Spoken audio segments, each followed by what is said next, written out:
Up YouTube? What's up Twitch? How's it going? I believe that we should be live. Well, we're on YouTube and now we're on Twitch too. I always keep forgetting to actually turn on the microphone sometimes. So, welcome back to my practice stream.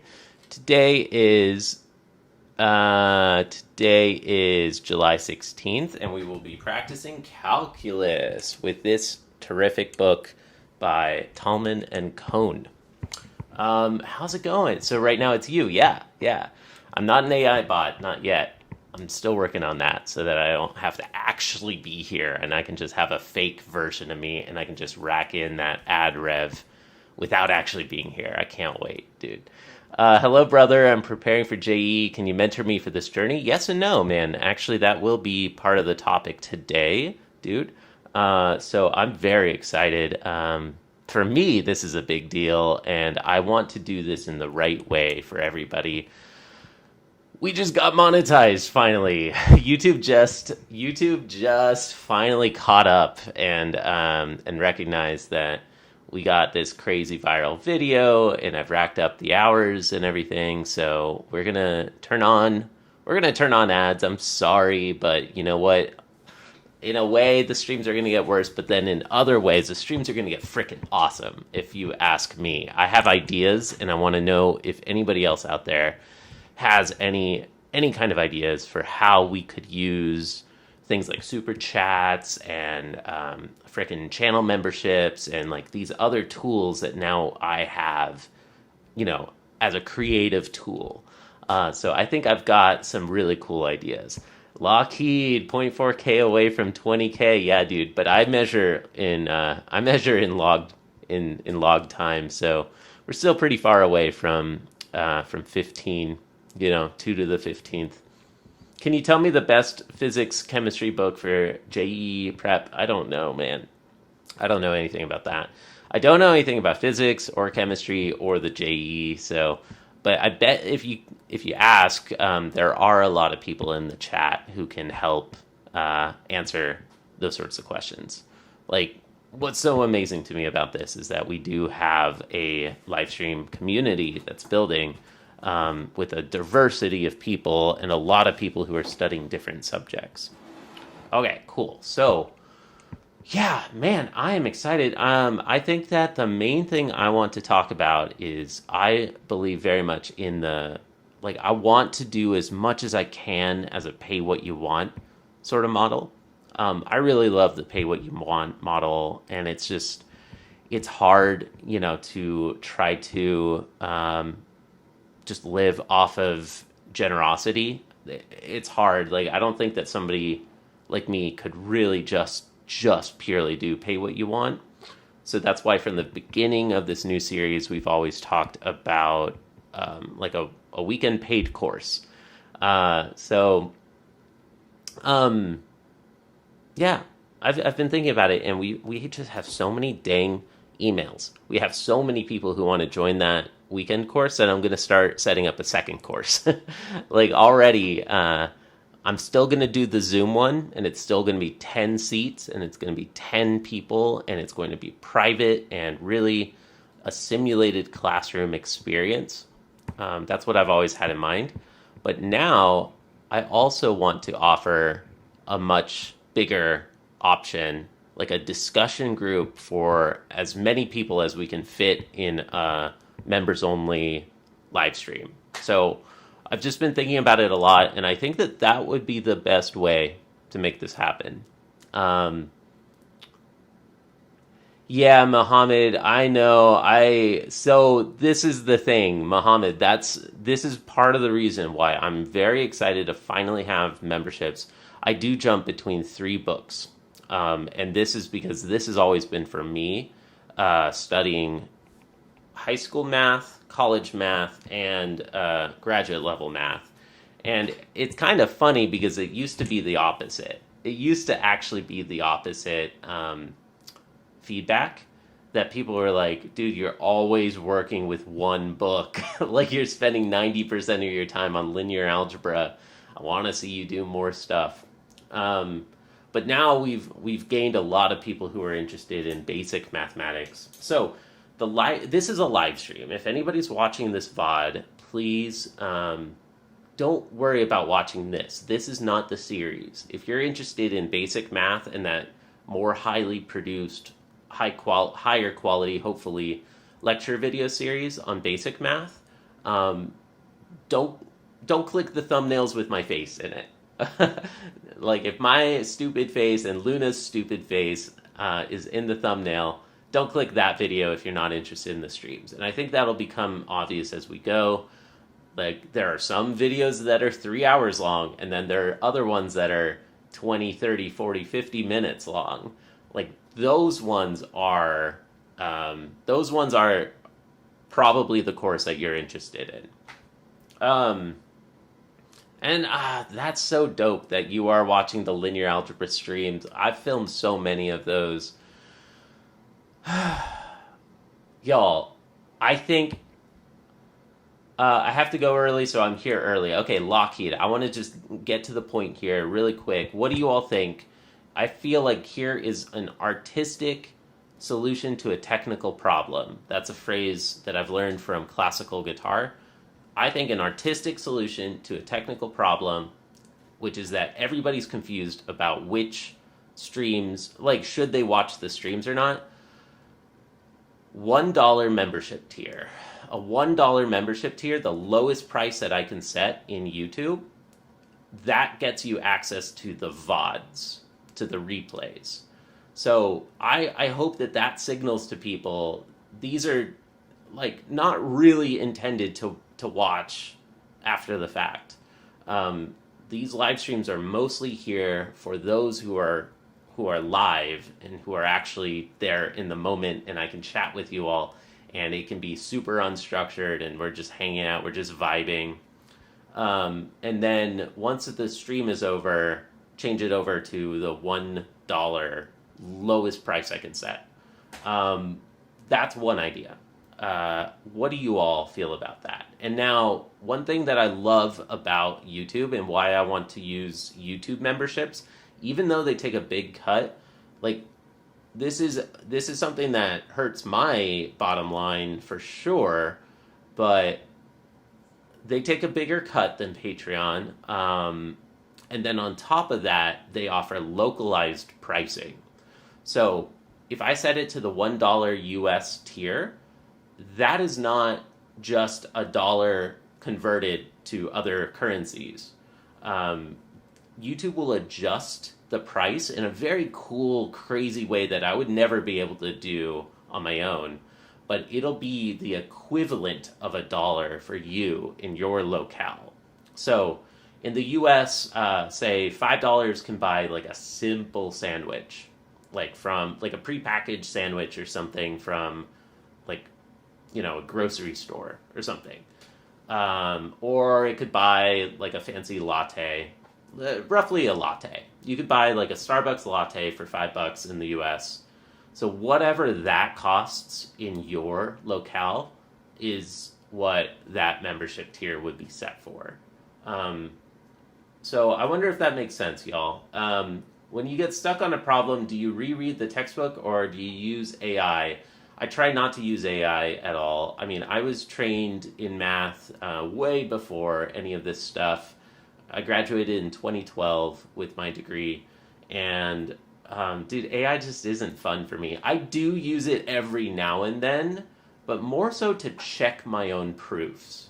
I would love to get my own tutor, and I'll probably be using like the memberships money and like ad rev and all that stuff that's gonna start coming in. I think one of the first things I might use that on is getting my own tutor. And it's possible that I might share those. I don't know. I don't want to promise that too early, but mixed opinions. On one hand, it's not too bad of an idea. Okay, thank you, Locke. Because this is a brainstorming session. I do really want to work through calculus problems today. I really do, but we got to talk about this because I want to set expectations early that not everything is always going to be free, completely free here.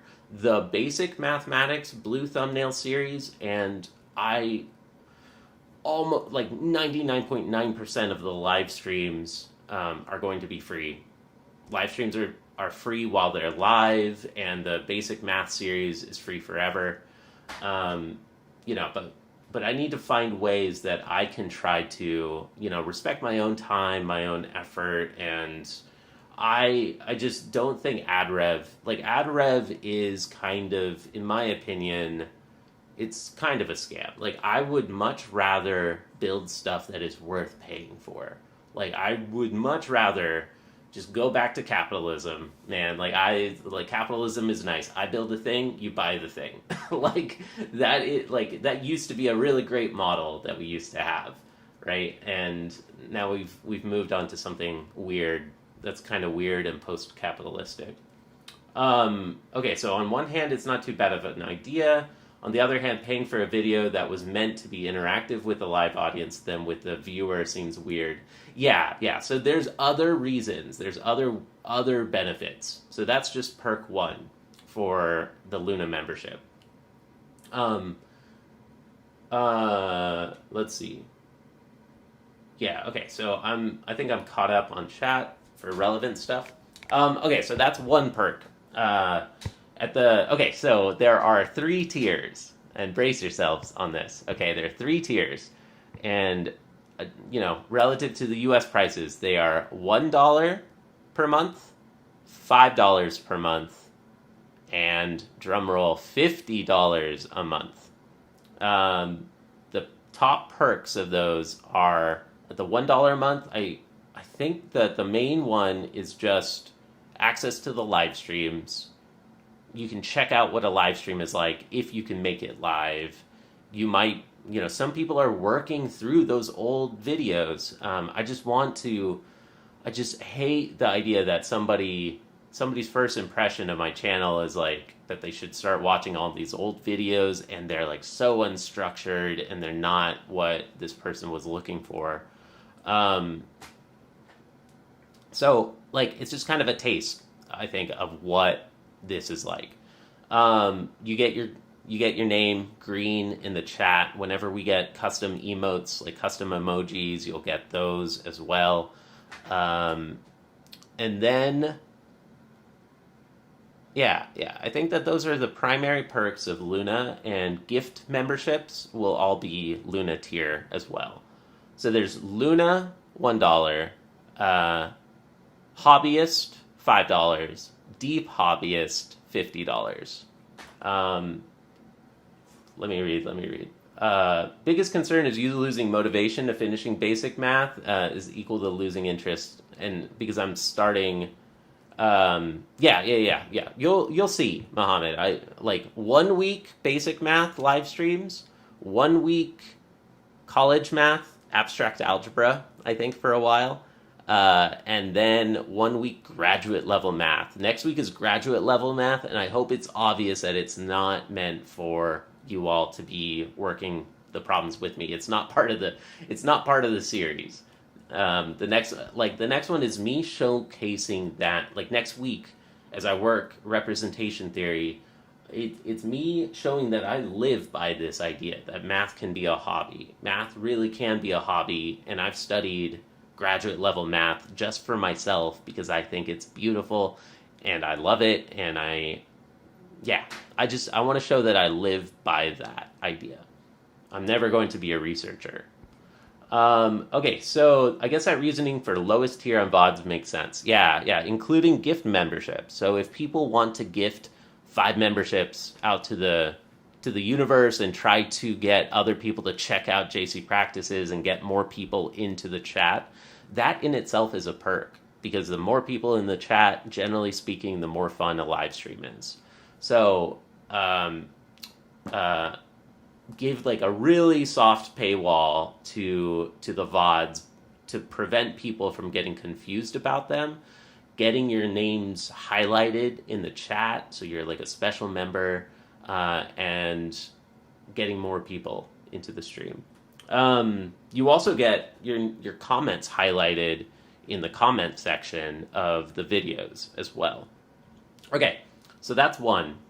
Secondly, $5 tier. So this is the hobbyist tier. I think that the main benefit for that one is weekend live stream discussion session. I'm just here to take questions, and I will take any questions and work any problems from basic mathematics that anybody wants. So that is going to be my way to try to offer that idea that I had of a weekend discussion session to as many people as possible.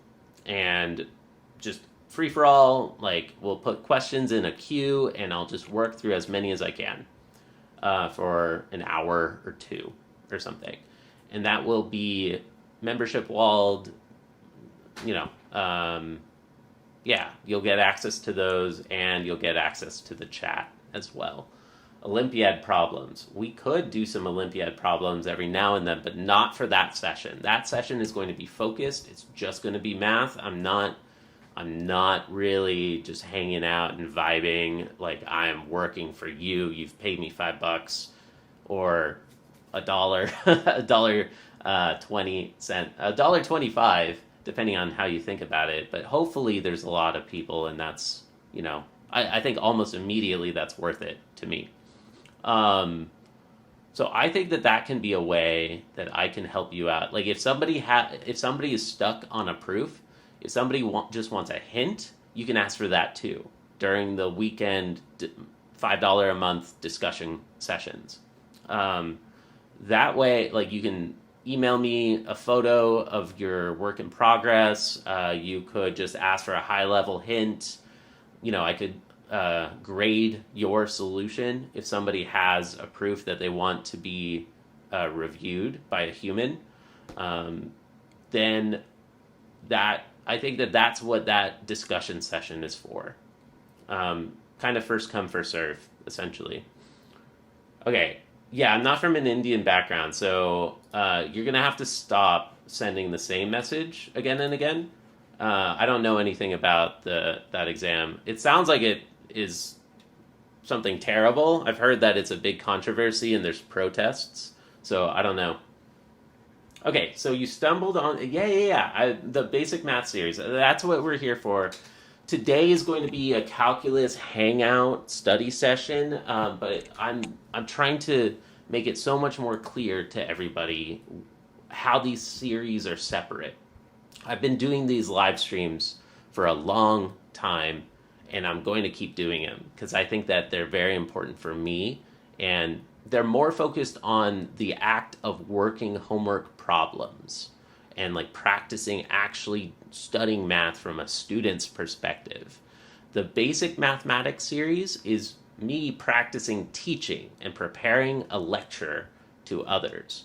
I'm aiming for 1 or 2 videos a week in basic math. So episode 2 just dropped yesterday. If you haven't seen that yet, if you haven't seen that one yet, go check that out. I mean, I think I tried to put in too much into it. It should have been a little shorter, and I think I'm going to use YouTube to chop out 10 minutes or so at the end. But yeah, I hope, does that make sense, Riddy? And Ansh, soon we will set up some special commands so that mods can quickly answer these common questions. But it's Fraleigh Linear Algebra by Fraleigh. That's my favorite book. It's the one that all of my videos use. I have a giant playlist of, 50, 80 linear algebra streams. So that's my favorite. Thanks. Should I expect linear algebra sometime? Unfortunately, yes and no. I'm ready to move on. Nah, I hate Strang, dude. I'm going to put it in writing. Also Axler. I also hate Axler. Dude, Fraleigh is the best, man. Fraleigh is the best one for an intro to linear algebra. Yeah, dude. No, yeah, Strang is too easy. Axler's too hard. For intro to linear algebra, you want Fraleigh. It's out of print, but you can find it out there. You can find it. I'm telling you. Oh no, I bought Axler. See? That's what you get for going to Reddit, dude. If you go to Reddit and you ask people on Reddit, they're going to tell you Axler. They're wrong, bro. Like, Axler says it. If you went to the bookstore and you looked at the book on the back cover, he tells you it's for a second course. Axler is beautiful. It's a wonderful book. I'm very excited to continue reading it, but it's not your introduction. I hate Axler for an introduction. I think that's not a good idea. It's just not a good idea. It's a great book. It's a beautiful book, but it's not your intro book. If you're an engineer and you only care about math for engineering purposes, this might not be the channel for you. We're here to study pure mathematics. String is not the best intro to linear for somebody interested in pure mathematics. I think that's fair to say. It seems like a pretty good book for somebody who wants an intro to engineering math. It's just, his book is much more focused on engineering, just so much more. But if you're somebody who's interested in math as an art form in and of itself, I think Fraleigh is a wonderful book. If you can't find it, Lay is a good alternative as a secondary. But if you can find it, I think Fraleigh is the best one that I've used. It's what my college course was taught out of. Okay, so soon we'll have exclamation mark Fraleigh or exclamation mark linear algebra. Yeah, yes. Give me a second.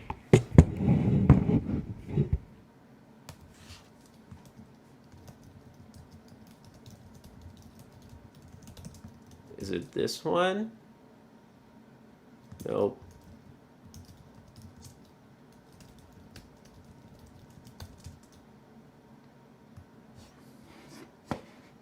Oh, you found the playlist, right? Well, I already got it. So linearalgebra.themathhobbyist.com. You can find the playlist there. That's just a shortcut to get there.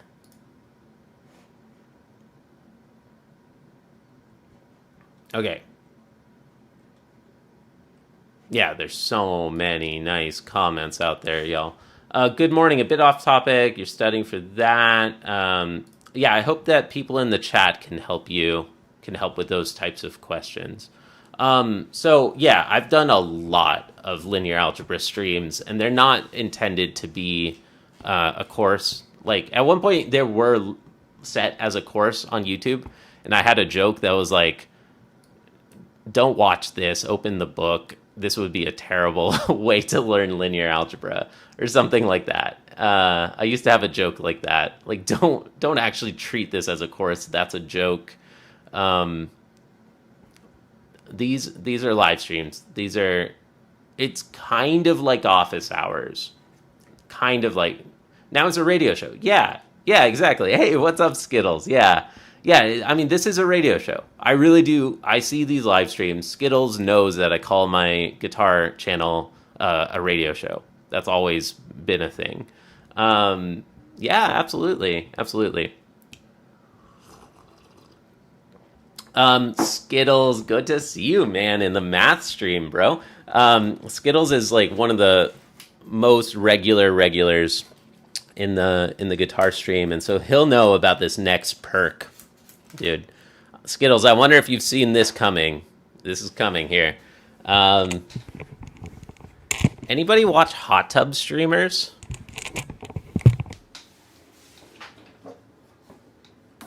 I don't watch hot tub streamers. I don't do that, I promise. But I think that they do something kind of like this. For a tip, they'll write your name on their body during a stream, like for $5 or $100 or whatever it is. They'll like write your name on themselves, which is kind of funny and gross.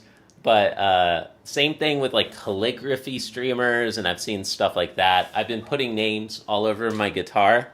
Once somebody has paid a total of $20 in memberships, so you can get here metaphorically. Like, I'm gonna put names all over my books. That's the thing. I have paper books for all of my math subjects, and I'm going to scribble names all over them, everywhere.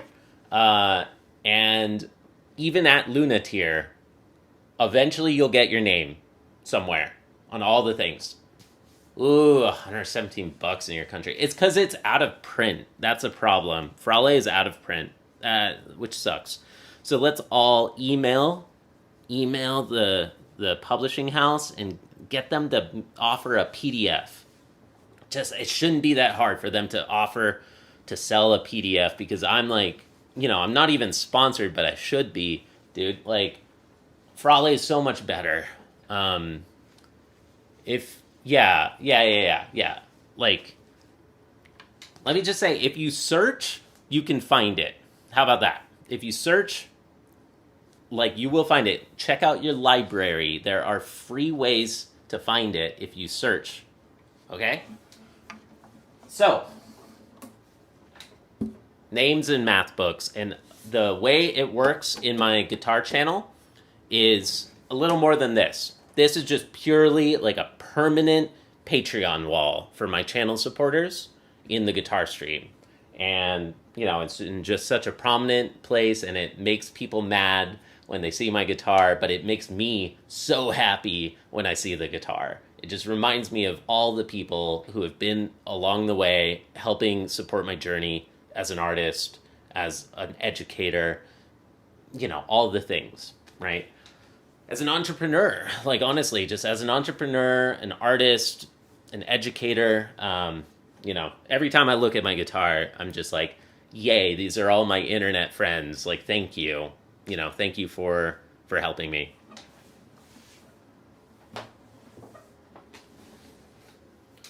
So I want to do the very first ones.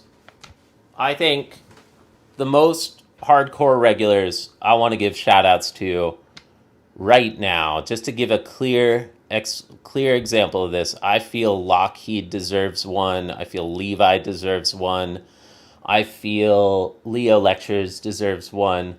Bro, Skittles, like, you've been such a regular in the guitar channel. Like, I'll give you one if you want it. Lockheed, which book do you want me to sign right now with your name? Is that okay? Can I do it? And can I just call you Lockheed? I'm not going to write your whole SR71 Blackbird 127. Or do you want Blackbird? How about that? And it could be representation theory. It could be linear algebra. Which book? Basic mathematics? You're going to be right there in the center of the first page. Gotta be rep theory? Let's go, dude. That's what I expected, but it could be. I'm just saying, it doesn't have to be. I mean, I don't know. I do have category theory back there, but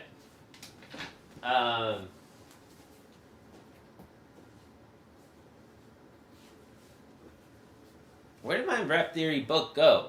This is now going to be even more important. This is going to be even more important for me to keep track of these. Okay, here it is. Let's freaking go, dude.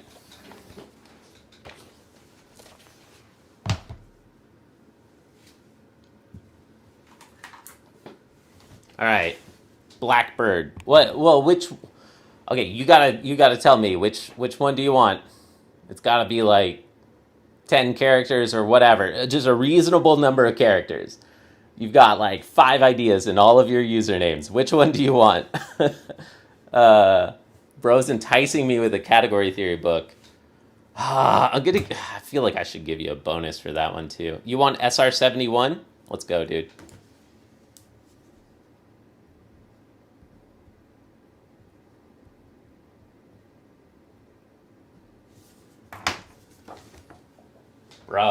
Bro. Thank you. Thank you for supporting my journey. Thank you, dude. Okay, so that's one thing. You get your name on the cover once, period. You're going to get your name here once per month. Or, sorry, once. Once you've hit, I think it's $20. Like, once you hit, I want to keep these numbers pretty secret to me, like where the numbers exactly are, and they might change. But eventually, if you're active enough in the chat and you've signed up for memberships or you've super chatted, super chats can also get names in books. Locke, is there a topic in calculus today that you want me to hit? Do you want to hit? It's got to be about limits. Chapter 1, about limits. Is there any topic that you want to see as the first problem for today? Delta epsilon proofs? Continuity? Limit rules? Calculating basic limits? Infinite limits? Indeterminate forms? Chapter review? No strong preference? Okay. Let's go with... If you don't have I could do some theory, or I could work a problem. I could do theory for about 10 minutes, or work a problem for about 10 minutes, plus or minus. You could also tell me that. Like, I could try to...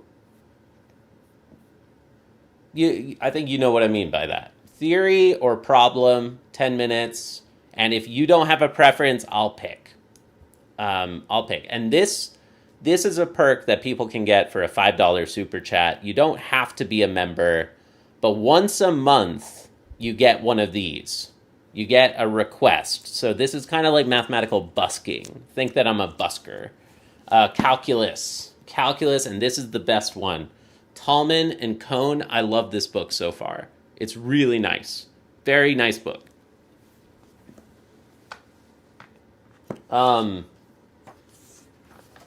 Okay, if you don't have a preference, let me know. Okay, yeah, let's do it next time, then. That works. If you have to go, that works. But if it's okay, Lockheed, I don't know. Why don't I kick off today's session with something I would be doing, I'd be focusing on, and then next time you can make your request on anything, but I bet it's going to be delta epsilon proofs, right? Let's say that you want to support delta epsilon proofs. You want to see some of this theoretical pure math calculus, right? SR71 all the time, right?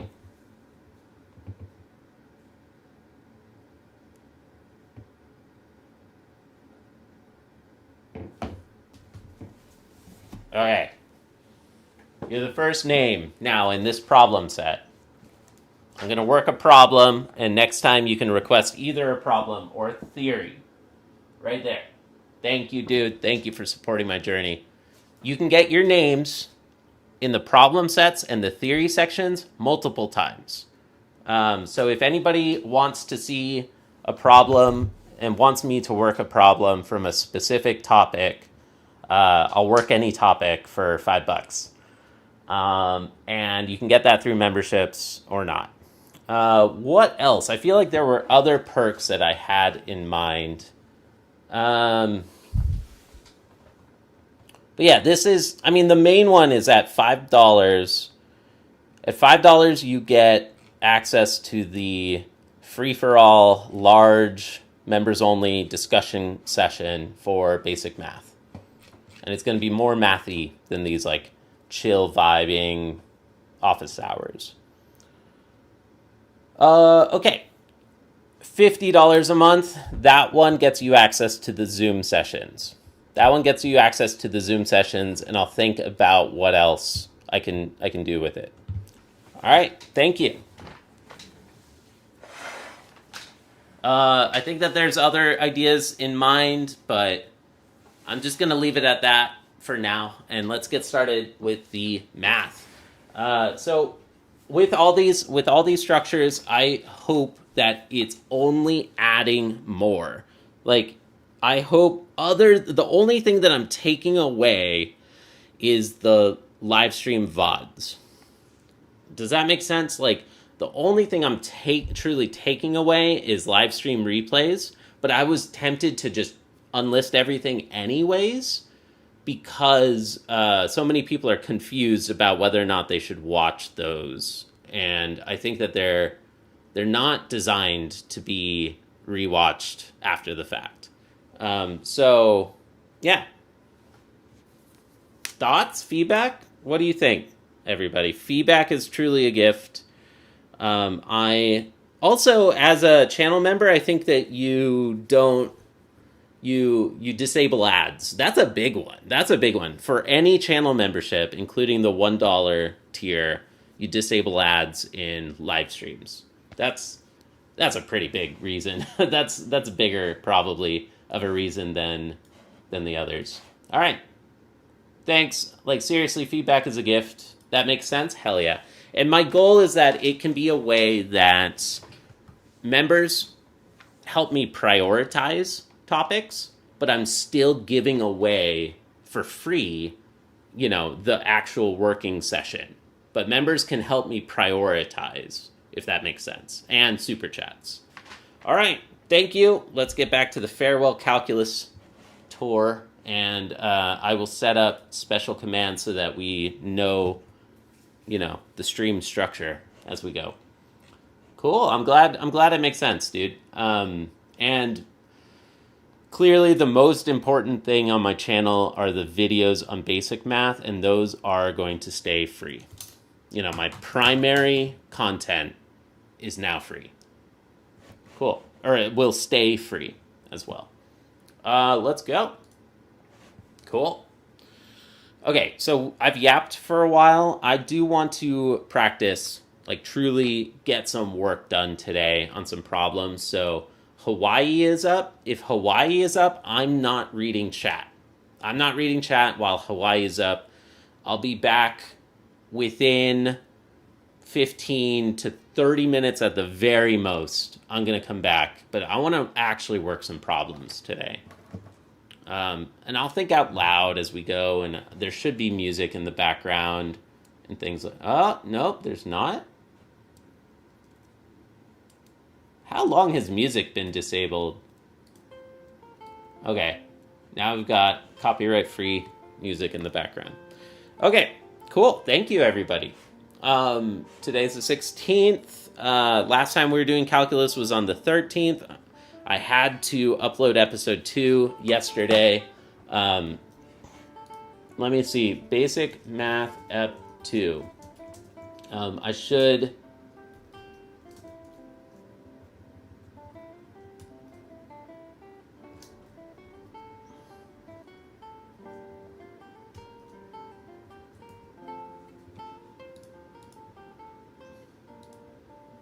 no, I deleted it. Whoops. Basic Math Ep 2.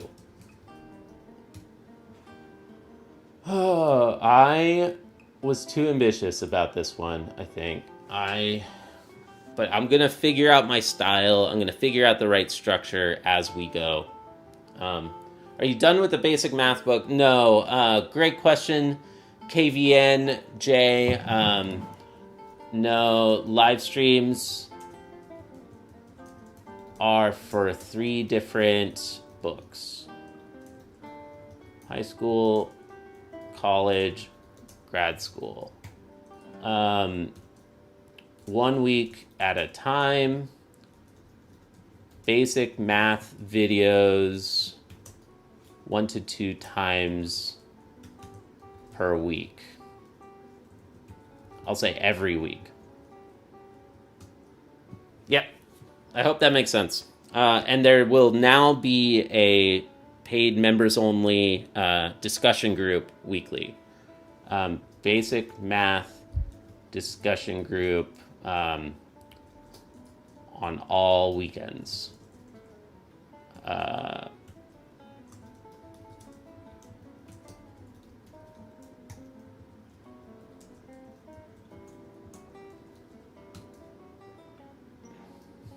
And that's brand new, and I have not started it yet. But the videos will stay forever free. Yeah, there's our course. Okay, here is chapter 1, limits. And we've spent most of our time again and again and again in section 3, and because I'm a pure mathematician, I'm interested truly in analysis, actually, not as much about calculus, especially if I'm not going to teach it in high school. So I think today I mostly just want to focus on section 3. Well, I'm going to tell you we're not going to work anything from 1, 4, or 5 today.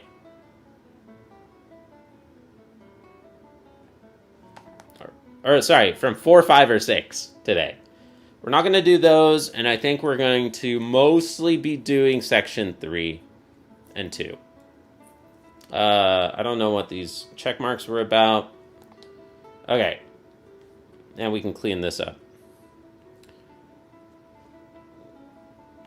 Cool. Feedback is a gift, everybody. If you all are interested, if it makes sense, or if you hate the idea of monetizing all this stuff, feedback is a gift. Let me know. Cool. So, in the past, we have introduced the definition of a limit. I don't want to do that again today. I want to actually work some problems. Delta epsilon proofs. Let's see. Section 1.3. She calls them delta epsilon proofs. That's rage bait. These things are called epsilon delta proofs. The only argument to go delta epsilon is if you really must alphabetize everything. Otherwise, I don't understand why call them delta epsilon as opposed to epsilon delta. Okay, let's keep going. I said I'm not reading chat, but then I read some chat. So let me actually put away chat. And let me try to work some problems. So,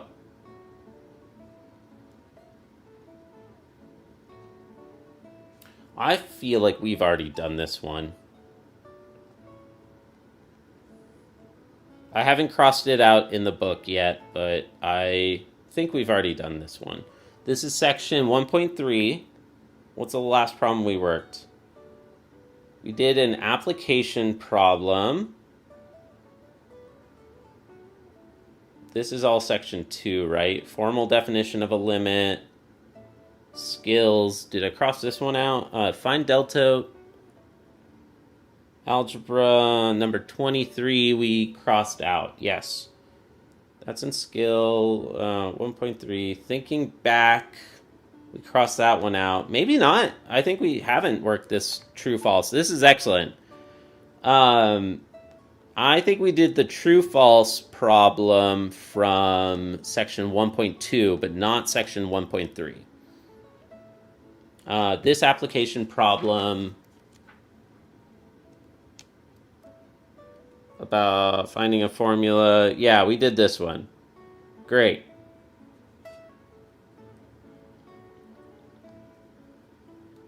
And then we went on a long number theoretic introduction to calculus. So this is a concepts problem.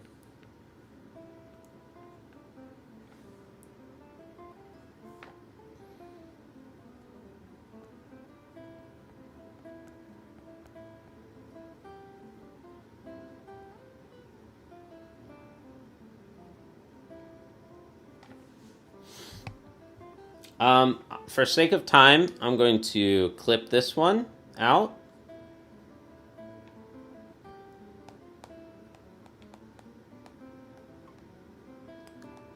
I like writing things by hand when they're short, but if it's a super long true false, I am of course going to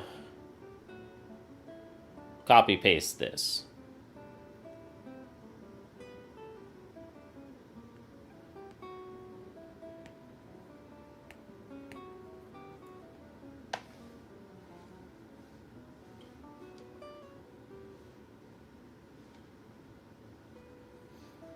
Okay, we've already worked problem 0, taking notes on this section. Now we've got this true-false problem. Determine whether each of these statements... You know what's going to be cool? Look at this. I have an idea. Dang it. This one? Yeah, this one.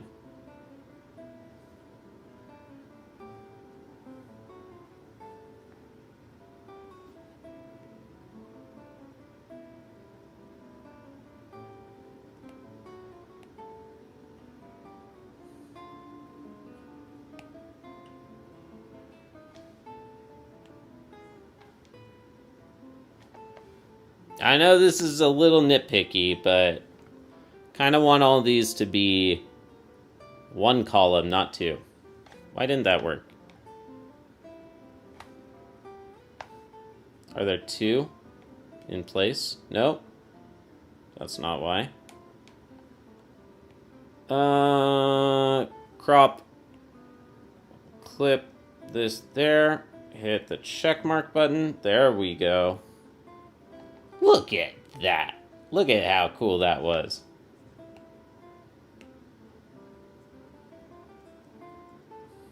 All right, concepts. True, false. Determine whether each of the statements that follow are true or false. If a statement is true, explain why. If a statement is false, provide a counterexample. True or false? If x is not c, then x minus c is strictly greater than 0. This one is true.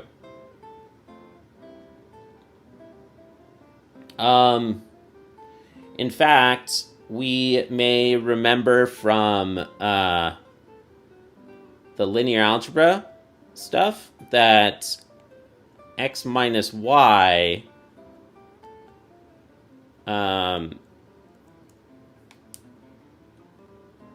wait. We know that the absolute value of x is equal to 0 if and only if x is 0. Therefore, x minus y is equal to 0 if and only if x minus y equals 0, which is true if and only if x equals y. So therefore, if x is not equal to y, then absolute value of x minus y has to be greater than 0. Okay, there's like a small little extra argument that I'm missing right now. And I wonder if anybody in the chat knows it. It would be the fact that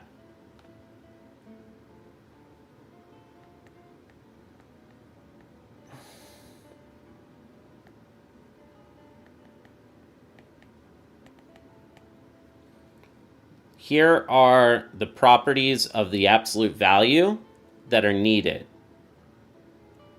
The absolute value is 0 if and only if if x is 0, and for any other x, then the absolute value is greater than 0. So, using those two math properties, then x minus y absolute value is 0 if and only if the argument is 0. And that's true if and only if x is equal to y by adding y to both sides. Then, yeah, I'm not going to dip into the kind of logical contrapositive versus direct proof. P implies Q. Not Q implies not P, but there we go. There's our argument. If x minus c is strictly greater than 0, if the distance, we should read this as like the distance of x and c. And that's because that is the first example of a metric. Metric is a generalization and abstraction of the idea of the absolute value Euclidean distance. If it's greater than 0, then x is not equal to c. Yep. This is again by the properties of the absolute value. So this was those two problems being separated are relying on the fact that these are if and only if. For anybody who hasn't seen this, that's notation that says if and only if. If you have a logical statement that's either true or false,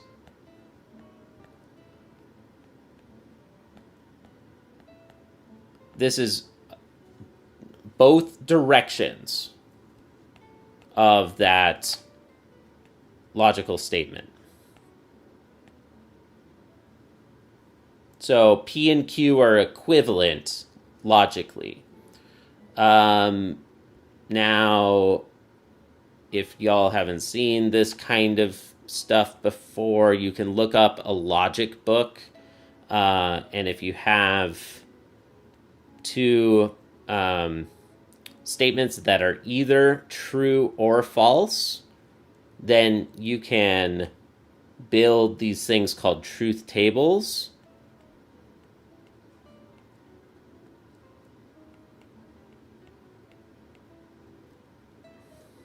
Like this. Oops. And you can use either T and F or 1 and 0. I like 1s and 0s.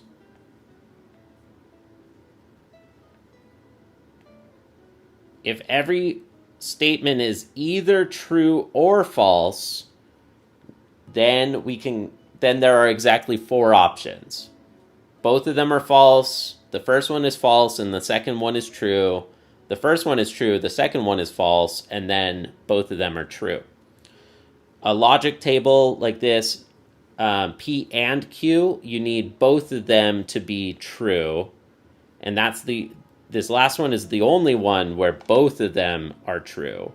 All the others are false. P or Q needs either one to be true. It's not exclusively or. It is in this connection, or the or function, they are allowed to both be true. So this is called a truth table.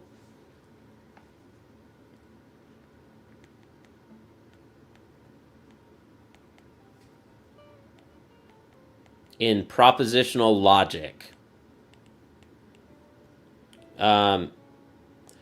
So I'm just trying to give some background info if people want to see and look up on your own, like some materials to understand the argument here. And we will be doing this in basic mathematics. In fact, you can see this in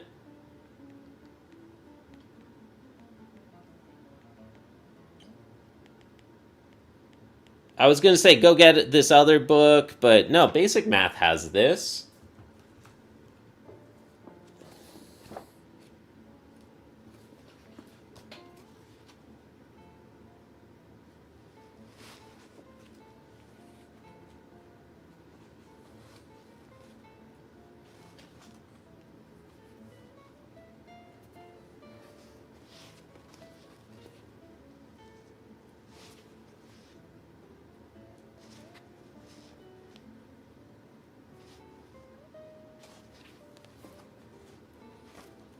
See Lang's treatment in section, it's the interlude section 2.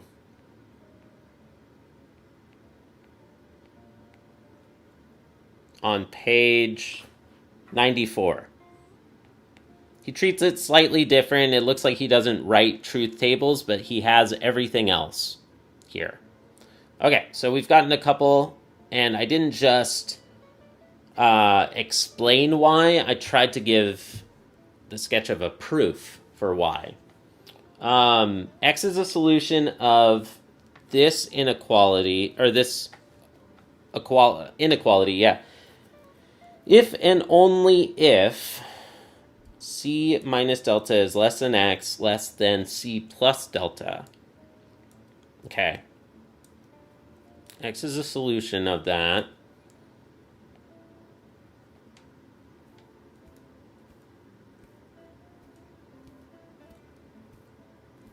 Yeah, I believe that this one is true. Just reading it. Takes a moment for me to understand these. So, let's do this one like a little more carefully. We're trying to say that 0 less than x minus c less than delta is equivalent. I'll put it here. If and only if, what is it?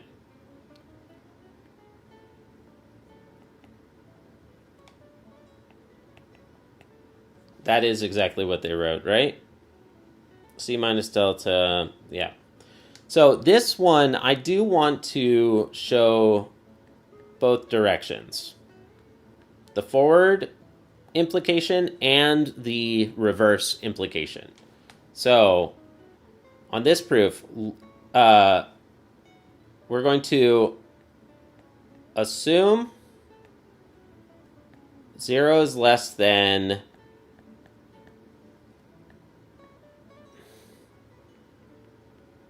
for x, c, and delta all being real numbers.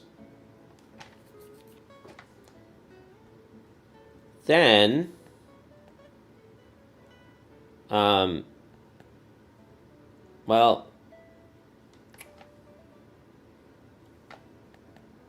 by definition of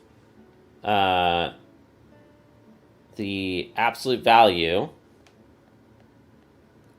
sometimes for some of these functions that you write with, I forget the word of them, but like this is another example, the inner product. You can refer to the function itself with little dots instead of specific variables. By the definition of that, then,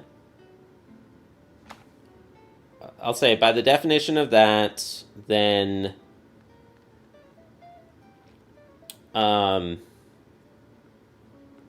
x minus c is greater than 0 implies that two things are true. X minus c is greater than 0, and x minus c is also greater than negative 0, right? Or does the inequality get it flip? Does the inequality flip here? Trying to remember. These are working sessions for me, and I'm going to be wrong a lot and have to look up theory a lot. So these are actually working sessions.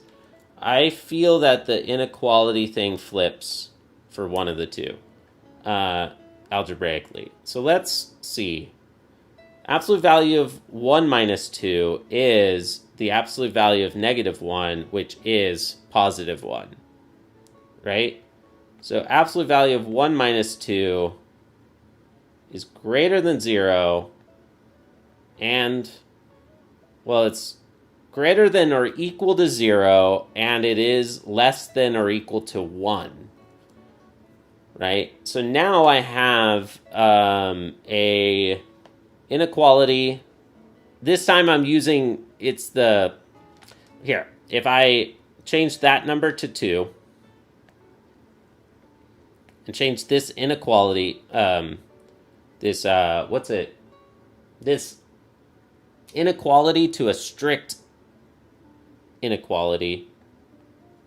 Now we have this sentence in exactly the same form of some x, some c, and some delta.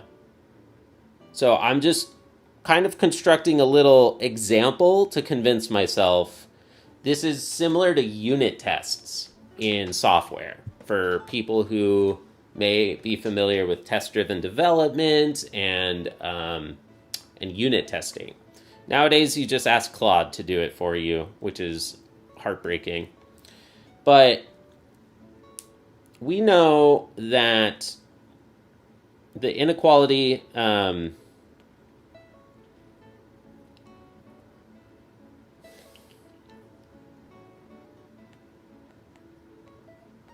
something like absolute value of x equals 2 generates two different options. Either x is positive 2 or x is negative 2. Can I...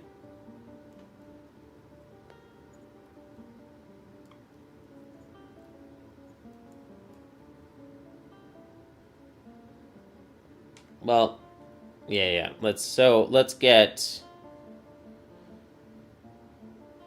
focus on this and say that absolute value of 1 minus 2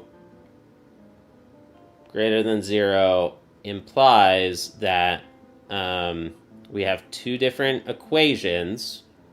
1 minus 2, yeah, see, 1 minus 2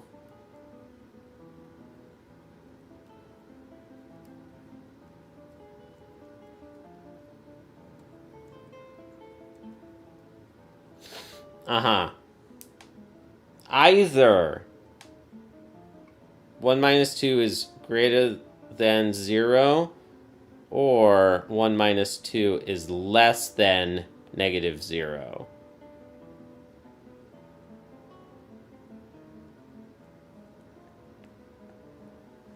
I believe that this is the right way to unwrap, because now the second branch is true. The first one is false.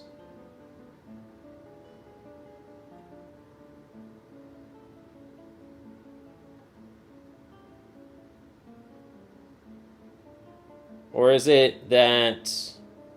I mean, the second one is equivalent to negative 1 minus 2. Yeah, okay, so now this is a little closer to the original definition where the absolute value is either x is 2 or negative x is 2. Because the absolute value kind of strips the sign. So if x is a positive number, then absolute value of x equals the left branch. If x is a negative number, then negative... Yeah, this equality... Yeah, multiplying a negative by a negative gets you the positive version of that number. So the second branch would be true when x is negative. So then from the second one, we write it in the way that I was expecting. Negative 0 is the same as 0. So when we multiply the second line by negative 1, or add the left-hand side to both sides, then we flip the inequality sign like this. There's nothing special right now about 1 and 2. So I think, if I got everything correctly here, all of this should be the same. Oops, x minus c, x minus c.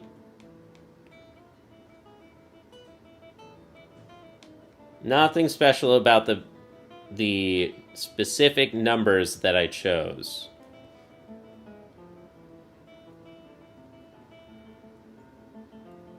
Except for here. Yeah, I stripped the negative 0 equals 0.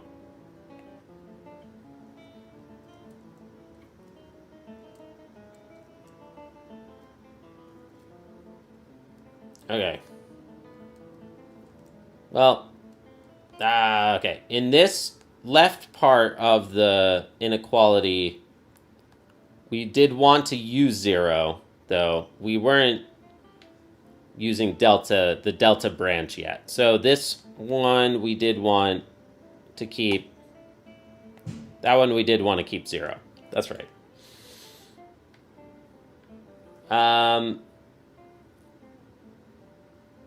Okay, then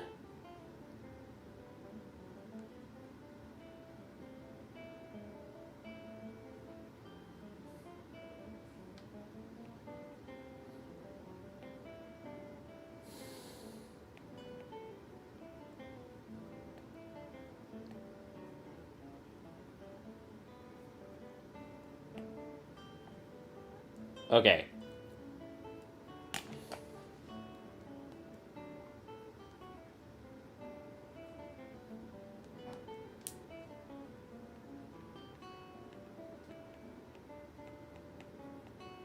Similarly, absolute value of x minus c being less than delta implies, and I could have just looked at the book and checked out the reference, but I'm pretty confident I just rebuilt that theory for myself to double check. And I think that that's a good practice technique. Like, try to remember and figure out these algebraic properties on your own. And I might have made a mistake. I might catch that I made a mistake somewhere, but I think that that's the right start here. Similarly, we get this to imply either 1 or 2. Either x minus c is less than delta, or negative x minus c is less than delta. And in that second equality, then it's better to think of this as x minus c is greater than negative delta. I kind of like to, you know what, I kind of like to write it here.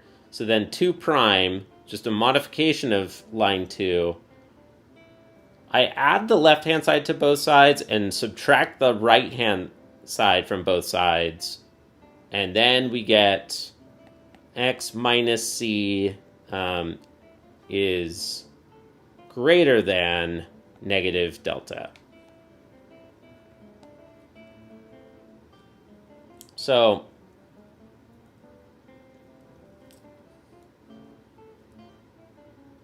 and these cases match up. These cases match. So, like 1,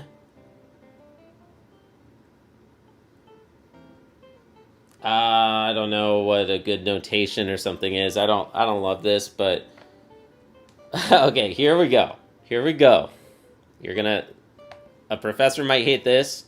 This is just kind of scratch work for myself, and I think I would pick a different notation for myself.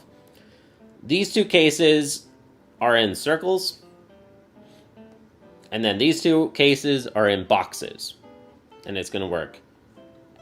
We either have 1 and 1, or 2 and 2. I guess I could go 1, 2, 3, 4, but that's probably how I would refactor.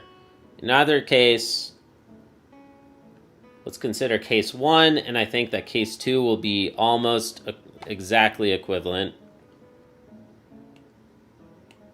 I don't want to say yet that it's without loss of generality, but I think we're very, very close. So in case 1, x minus c is greater than 0, and x minus c is less than delta.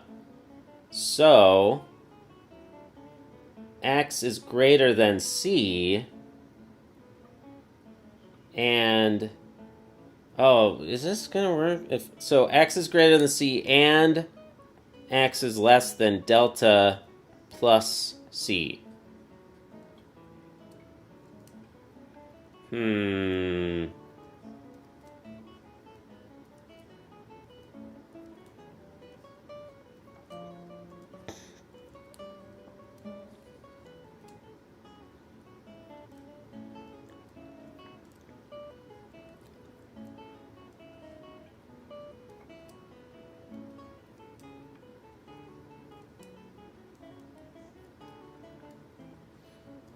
X is greater than c, and the other one.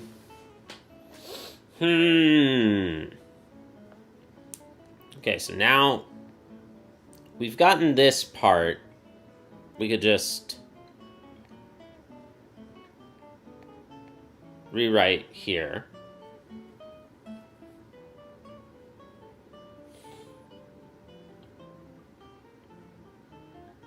Do the cases match?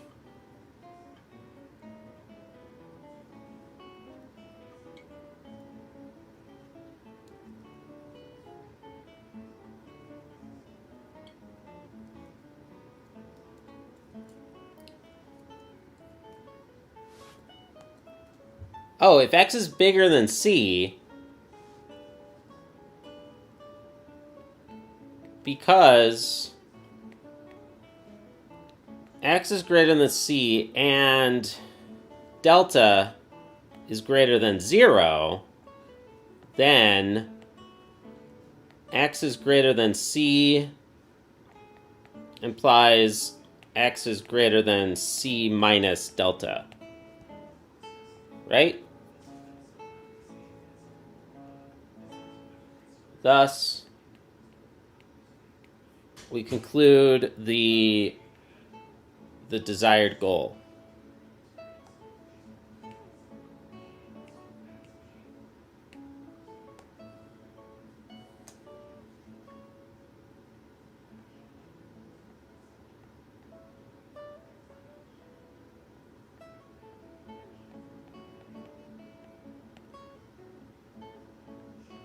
Case 2 is similar. So we could just say sort of like without loss of generality, but it's the same dang argument. So I'm convinced this book is just asking you to like explain why, and I'm pretty confident that this fact was shown in the theory, like in the book, in the section. But I wanted to try to get a little bit of practice for myself working with these inequalities because they're so important in analysis and theoretical calculus. So I wanted to get that one. Part D is the exact same thing. Yeah, part D is true. This is called the punctured interval.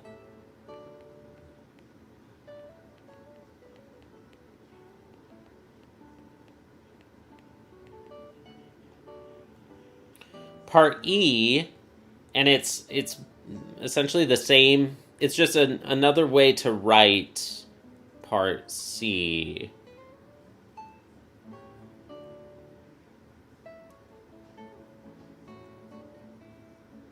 Oh, wait. Dang, part C is false? Wait, part C is false, isn't it? I've only shown the forward direction, I believe. I just remembered, I only showed this forward direction, but the reverse direction is not true. Oh, almost caught me. Almost caught me. And the next question helped me remember why this is false. This is almost true.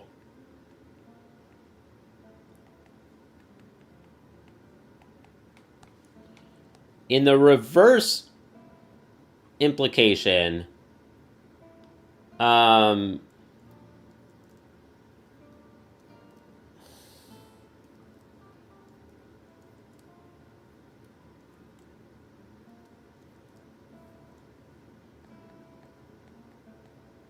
if you take x equal to c, then this is a counterexample.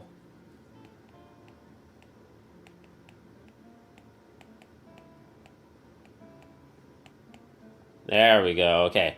So when x is equal to c, you can subtract c from both sides of this, from both of these inequalities. And then you have x minus c in the middle, and negative delta, positive delta.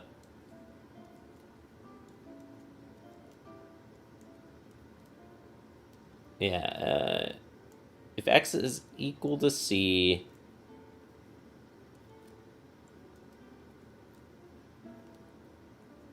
yes, then we would get this inequality is true, but we would fail here if x is equal to c.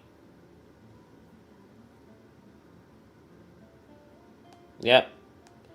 Okay, but then part D is true, and this is where Taalman is like, haha, this is why I prefer the punctured interval notation for this, for the definition. Because, yeah, it's a gotcha. It is definitely a gotcha. You need to watch out that in these epsilon delta definitions that x is not equal to the point. Like, x is not equal to c. For any x not equal to c, ...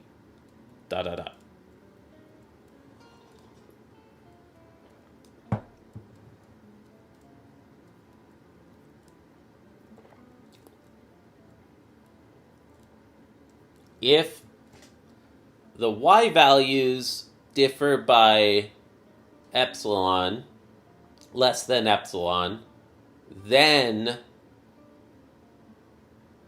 the y value is between L minus epsilon and L plus epsilon. That is true.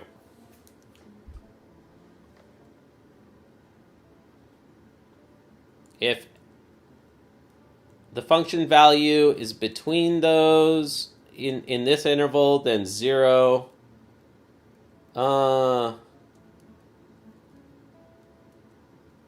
What? No. This...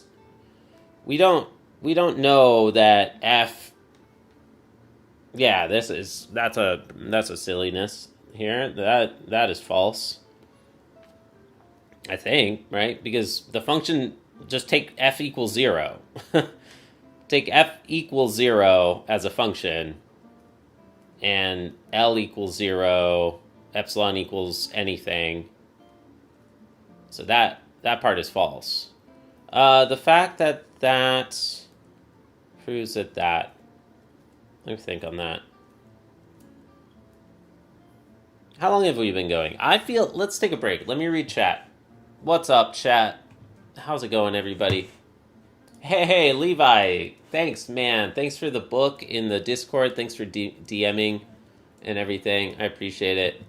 Y'all, how do you feel about this Pomodoro kind of format? Every now and then I do want to just sort of lock in and get some actual work done.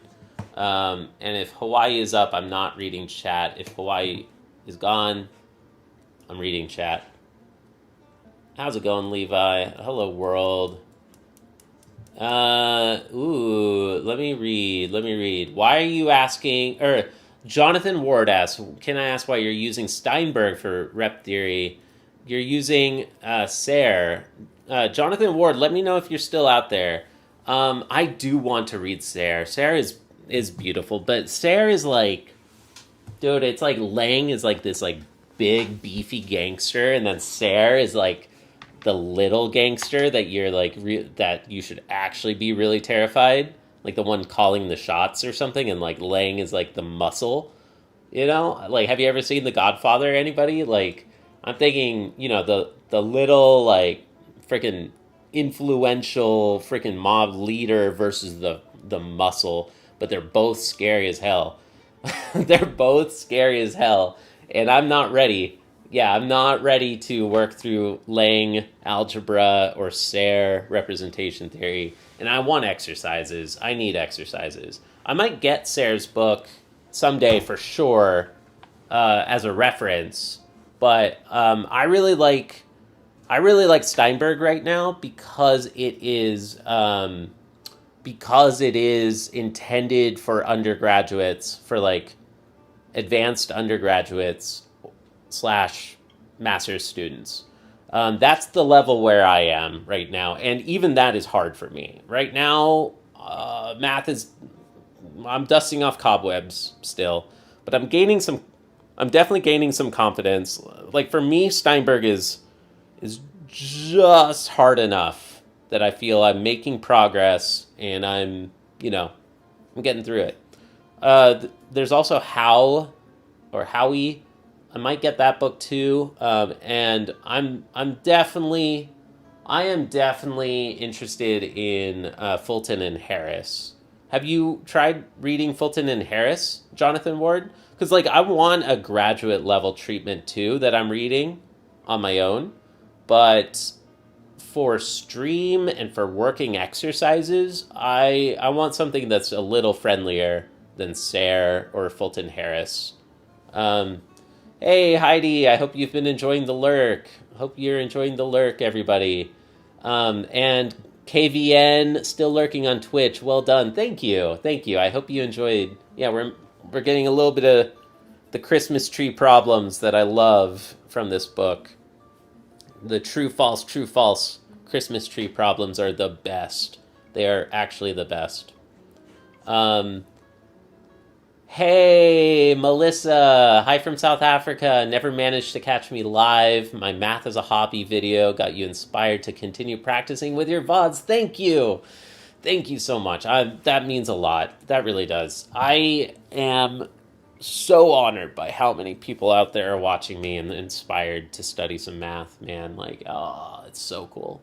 I'm about to start making the VODs a little harder to watch, though, because a lot of people are confused about the VODs, and they're not designed to be...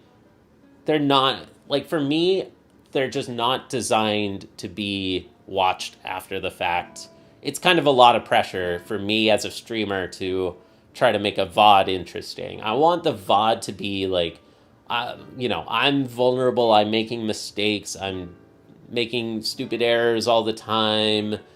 I'm just showing up and like hanging out and chatting. Like, they're just not designed to be watched afterward. So I've got ideas on how we can try to get a win-win situation there, where I can still keep them up, but yeah. Let me catch up on chat. That makes sense. Memorize how I've studied Olympiad math. Very interesting. I've never worked any Olympiad math, but I'd like to. I really would. Jonathan Ward asked about Steinberg. What's up, Torch? Good to see you, man. How you doing? Well, no, bro. What is the no, bro?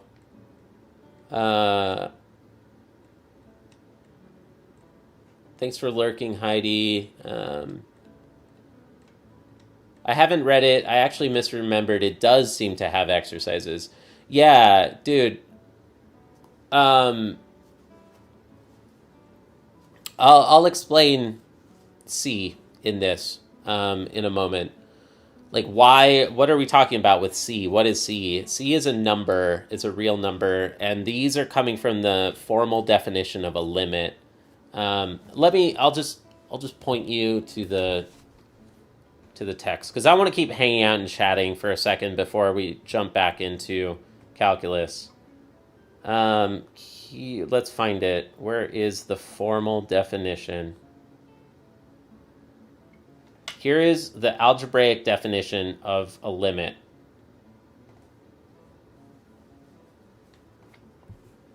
So C is another number.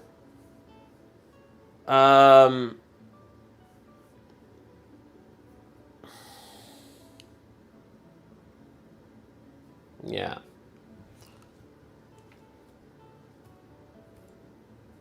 This is where C is coming from, and this is what these problems are based off of. Limits are a hard one for sure, yeah. Limits are hard. I mean, especially the epsilon delta. The epsilon delta formalism is something that is hard, and most first semester calculus, first year calculus courses skip this. But I love that this book does include it because this is big boy calculus, and you spend an entire semester working on problems that are based on this and theory that's based on this.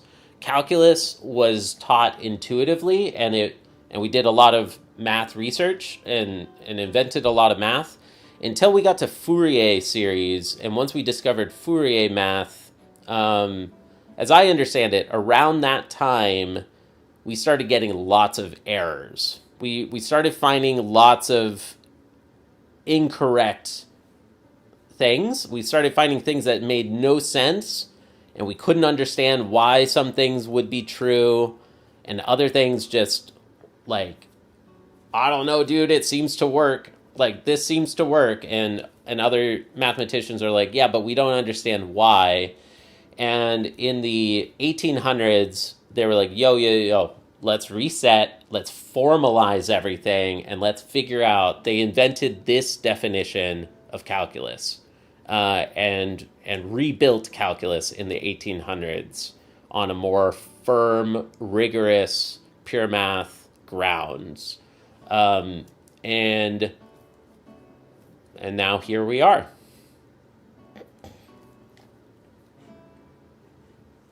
I had a question. Epsilon delta definition is not that hard. There's a 3 blue 1 brown video on it. Got my concepts clear. Totally. I mean, it is hard the first time you see it, dude. Like, for anybody, this is hard the first time you see it.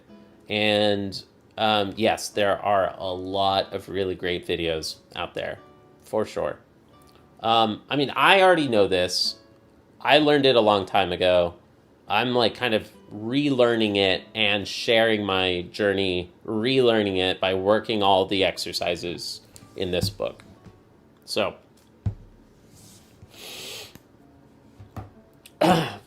yeah. But what was your question? Vortism. It's good to see you, dude. Let me get some water real quick. BRB.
Hey, I'm back. Sorry for the delay, everybody. Oh, look who we're joined by. Look at the kitty cat. It's Luna. Okay, let me read. Oh, Levi, I missed you, dude. Are you still here? Or, because there's something I feel exciting for you, but, level of the book, college, or like an advanced high school student. It's like a little more serious calculus than Stewart. Like, I think it's like, this book could be used for an AP calculus course, but it definitely is just it's a little more theoretical. It's a little more conceptual in a good way. Definitely upper high school or undergraduate. Yeah. This book, if I didn't recommend these books, I wouldn't use these books on stream. Like, I'm using the books that I recommend. Like, clearly. If I recommended something else, then I would use something else. Okay.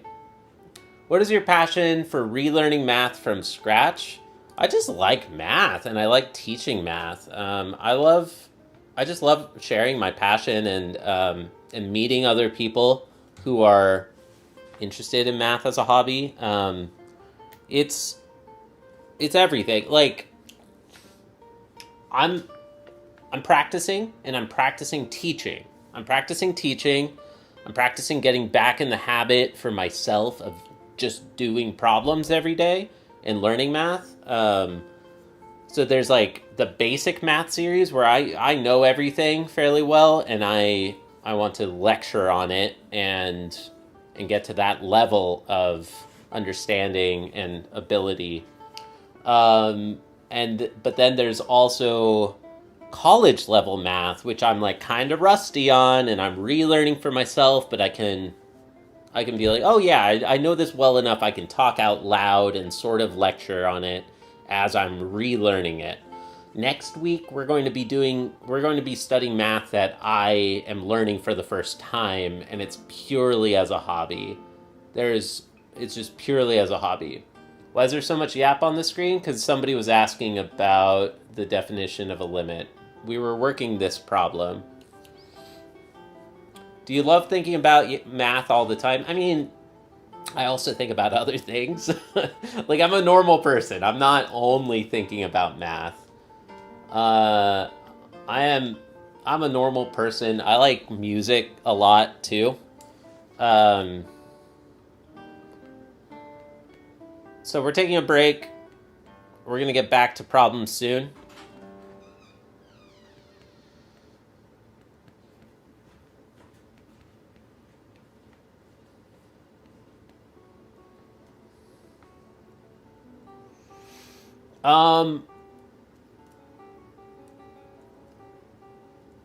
I only think about math. That is not at all even close to true.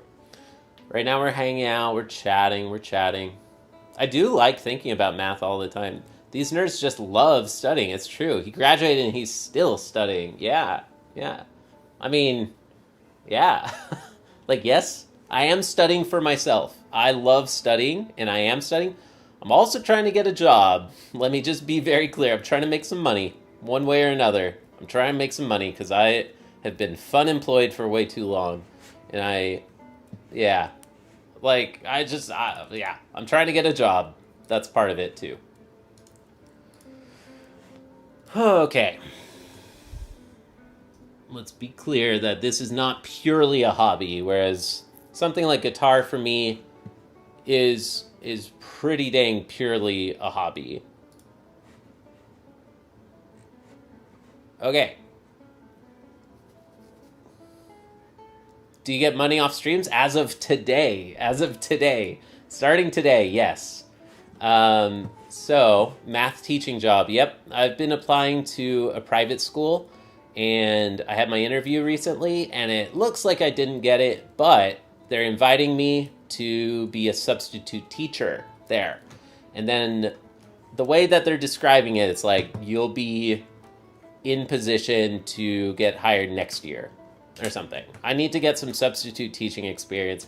And I'm trying to tell them, I'm like corralling all these teenagers around the world online. And they're like, that's not the same thing. That's not the same thing. Just don't introduce weird bummy notation to them. They're just children. I know. Yeah. Like the math that I'm studying here, I'm not saying that I would be teaching middle schoolers proof-based pure mathematics. I would to the ones who want it, like math club students, after school students or something. I spent the last 13 years relearning math from scratch. It's amazing how differently I learn now than when I was in undergraduate college. Back then, it was memorize. Yeah. Now it's much more intuitive and word-based rather than formula-based. Okay. Yeah. Do you think pure math is different from other sub? I don't know. I mean, it's very... Yeah, pure math is its own thing. It's its own beautiful field. AIME or AMC, probably not, but maybe someday. Yeah, all notation is weird. All math notation is weird. I like to teach math with little notation. Dude, I teach little kids. And I ask them, what is 1 plus 1? They say 2. What is 2 plus 1? 3. What is 3 plus 2? 5. What is 5 plus 3? 8. What is 8 plus 5? And it's just, let's practice some addition.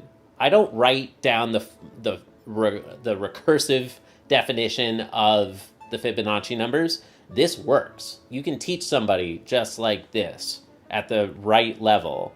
Or even better, I love showing people the Collatz conjecture. I'm like, okay, I've got two machines, here and here.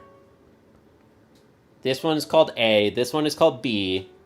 A's job is to divide a number by 2. So, if I give the number 10 to machine A, what does it return? It divides it by 2, remember. And then the kid always just says 5. They know what I mean by that. And then I say, what does A give you if you give it 16? 8. They just immediately get it. B, 3x plus 1. All right, so with this one, what does it give you if you give it 2? Triple plus 1. You give it 2, and it will triple it and add 1 to that. 7. Okay, if you give it the number 3, tripled plus 1 is 9, plus 1 is 10. And then I'm like, cool. Now I've got a more complex, trickier machine. This one will give it to A if the number is even, and it will give the number to B if the number is odd.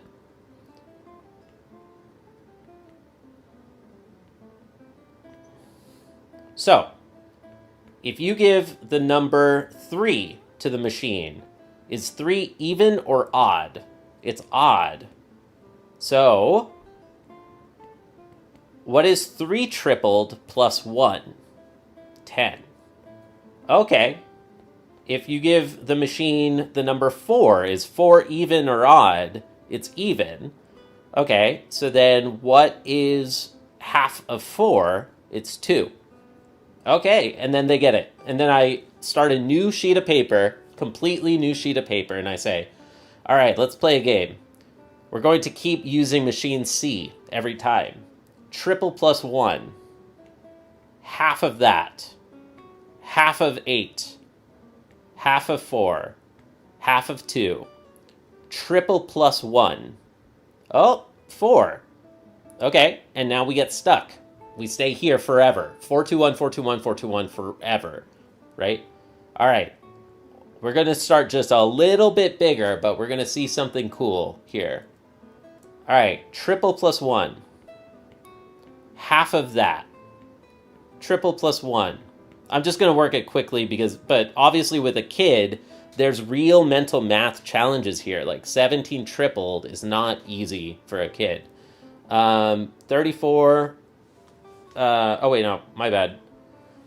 Yeah, you could skip count by 17s and get to 51, or you could triple 10 and triple 7 and then add those. But either way, you get 51 and then 52 after adding.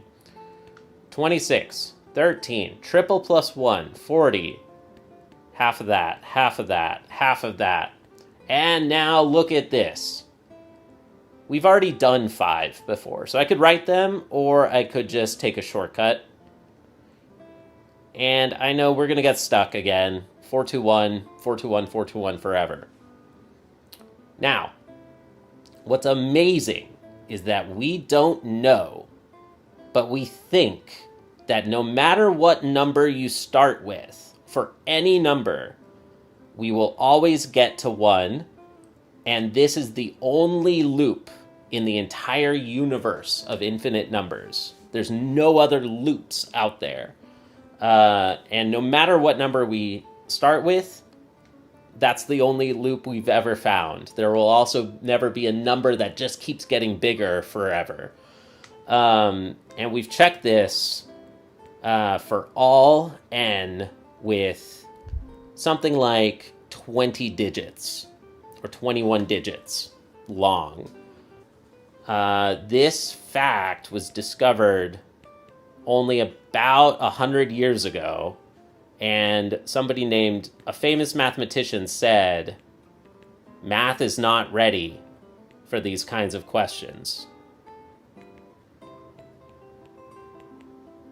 It's so simple, but we still don't know how we would solve this problem to show that it always works forever. Which is, my point here is, this was a little module where I've taught so many kids functions in context of an interesting problem. Like, I'm trying to tell you something interesting. Here's just the beginning. Here's functions notation, right? Here's how, functions work. It's a machine, blah, blah, blah. This is a non-trivial piecewise function. And then the point is to get to this arithmetic practice. And they practice a bunch, like including some bigger numbers. And then I can tell them a really fascinating story that their parents usually haven't even heard, which is pretty cool.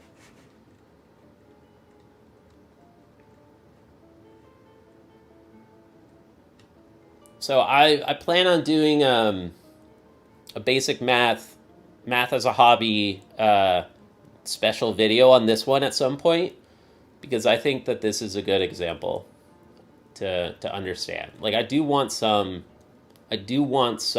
just flavor and motivation, and I think that this is a cool presentation, personally, of the Collatz conjecture. If you look at the Wikipedia for the Collatz conjecture, this is super scary looking with notation.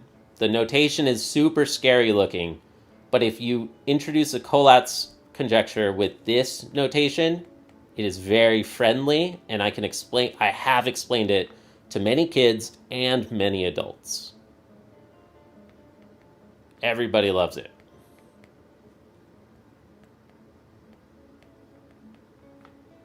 I also tell people, what is a conjecture? This is like a math hypothesis. Do you know what a hypothesis is? And a lot of kids know that. So,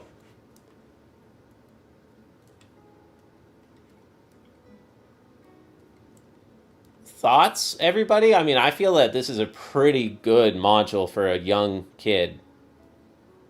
But really, for anybody. Like, I would skip this part, like giving an intro to functions. Like, functions are machines that take a number and then return another number. I would skip that part for an adult, but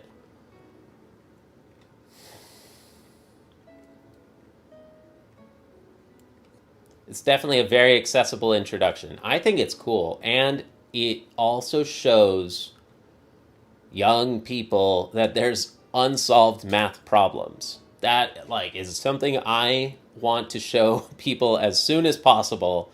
We are still learning math. We are still inventing new math, and there are still hard problems that we haven't figured out. All math notation requires context. That's why I love making pictures to explain the math. It's much more memorable. Yeah, drawing pictures is always helpful, I think. All right, well, this is not calculus. We took a break. Now, let me ask you all about memberships. We've got new channel memberships.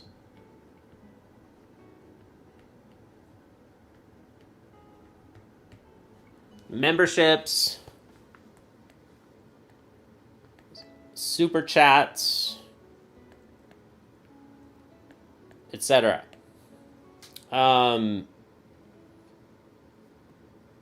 So there are 3 tiers. Luna.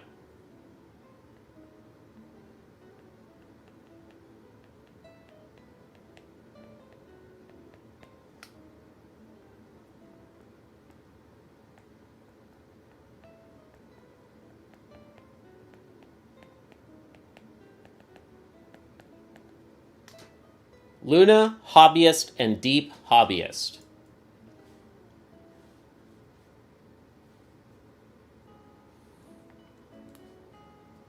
FLT is harder than you'd think. I mean, I'm thinking kids. I'm thinking like a second grader. Like, I've never been able to explain FLT to a second grader. I mean, I could try, but yeah. Colats and FLT are great, I think. For somebody who's in middle school, like, show them FLT, of course. Like, I want to show FLT on the same day that they learn the Pythagorean theorem. Like, learn the Pythagorean theorem and then immediately tell them, guess what? This doesn't work for cubes or quartics, etc. Faster than light travel. No. Fermat's last theorem. Fermat's last theorem is actually my profile picture. A to the n plus b to the n. Oops. Wow, my pen isn't working. All right. A to the n plus b to the n does not equal c to the n anytime that n is greater than 2. This is called Fermat's last theorem. And it was his last theorem because it took hundreds of years to prove. We do know that this is true now. But Fermat was a hobbyist, and he came up with a lot of really cool math questions. He had a bunch of interesting math hypotheses or conjectures. So we no longer call this his last conjecture. We now call it his last theorem. We know it's a fact. And this, if y'all are curious, this was only proved in the 1990s. This is new. This is just about 30 years ago. I was alive when this was proven. That's amazing. Like, I don't know anything about that controversial exam. Yeah, that's my PFP, exactly. Yeah, somebody has to know algebra before you can show them this one.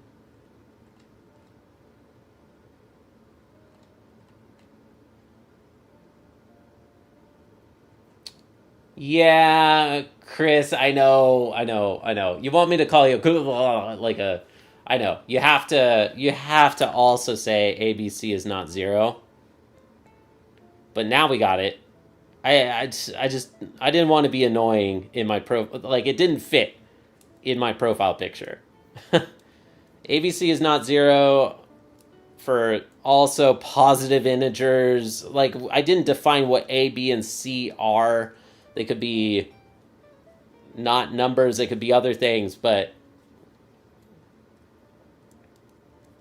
positive integers. Now it's keyboard spam's last disproven theorem. I'll call you keyboard spam. Not really. I'm going to call you Chris. forever. Dude, what's wrong with Chris? Why can't I just call you Chris? Okay, so, all right. Memberships, super chats, etc. I want to talk about these before we take a brief break. Oh, it's Polish words? It actually is words, though. I thought you said that it was not, that it was just actually keyboard spam. Oh, good. See, I thought, just tell me how to pronounce it. I care about pronouncing people's names. I'll memorize it. I will figure it out. Give me, this one is Polish. I will figure out how to pronounce it, man. I find this stuff important.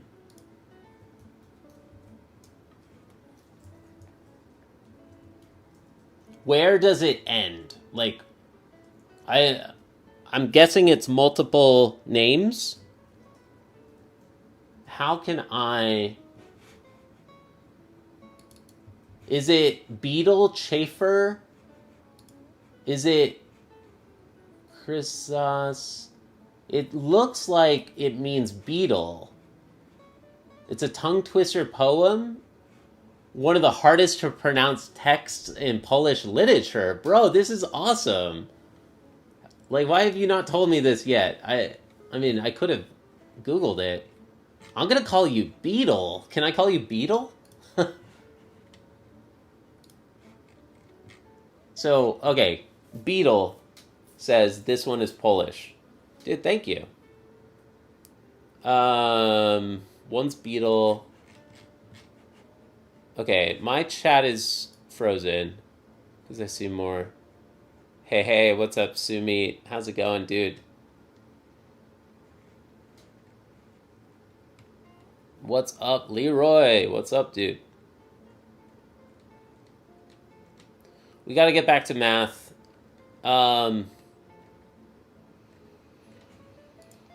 Cool. All right.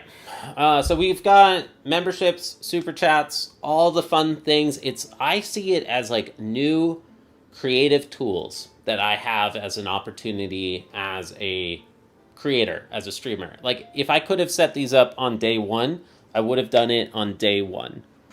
I want to know y'all's thoughts on these. This is a proposal, and I want to brainstorm this idea with you all. I really do very much value, feedback. So here's my idea, and it's going to be heavily based off of my guitar channel.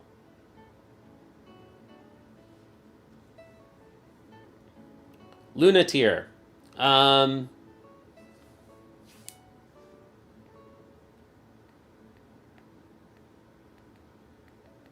When you join, you can request a problem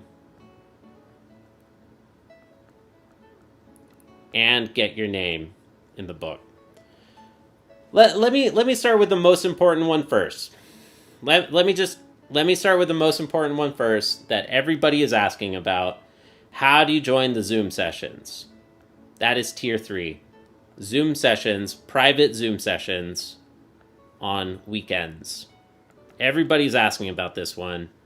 Tier 3, deep hobbyist. It's currently in review. I don't expect that they will reject this. Private Zoom sessions. Not even recorded, I think. A lot of, there's only 10... Well, I've been saying that there's only 10 seats available, but maybe it can be more. I just don't expect many people to sign up for this one. Hobbyist. Saturday, but some weekend day, Saturday or Sunday, streams, members only.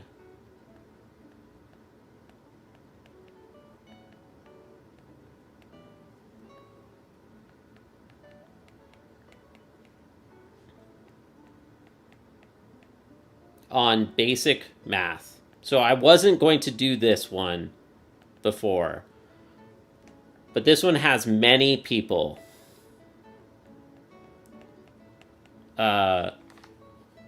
This one has few people. I was only going to do this Zoom sessions for 10. That's what I wanted to do, but now there's so many freaking people, which is beautiful. And I love it, that we're going to do a secondary stream. And I will just be taking questions, and I'll just be working as many problems as possible or answering questions from people who are there. And it will always be basic math, not random calculus and other stuff. Okay, so what is Luna?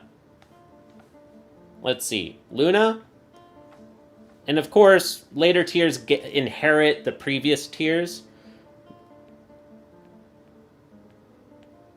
Ad-free streams is the main one. Ad-free. VODs.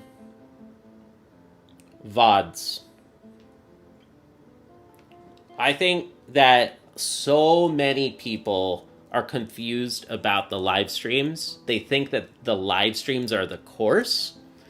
They really think that live streams are the course itself, and they're like, I don't want these to be rewatchable. Like, I want to be able to just show up and rant about anything and yap, and like, I want people to understand. Like, I don't like it when people think that that's the primary content. Like, it is the primary content for those who are here, but the course on basic mathematics is not the live streams. So I think that VODs for Luna tier of streams. Okay, but there's more. There's more.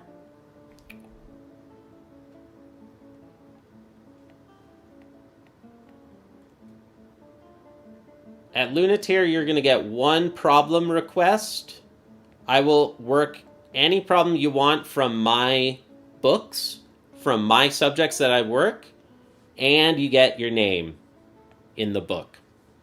I will write your name in the book right next to the problem that you requested. Yeah,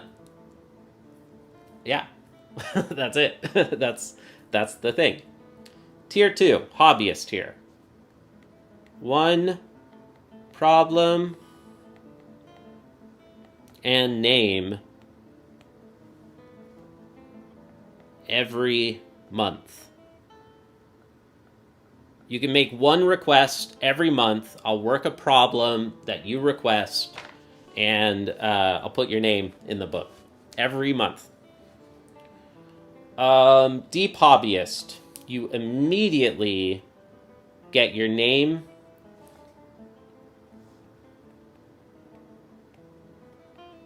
in the front cover of a book of your choice. Maybe every book. So within the book, in all the problem sets, I'm going to be writing names, and I'm going to be writing people's names many times. If somebody requests multiple times the same topic, either theory or problems, I'll write your name multiple times. But I'm only going to be writing names in the front covers and in some Patreon-like wall, like in name on the front cover and where would it go? I don't know. Somewhere there's going to be a name in the iPad thanks page.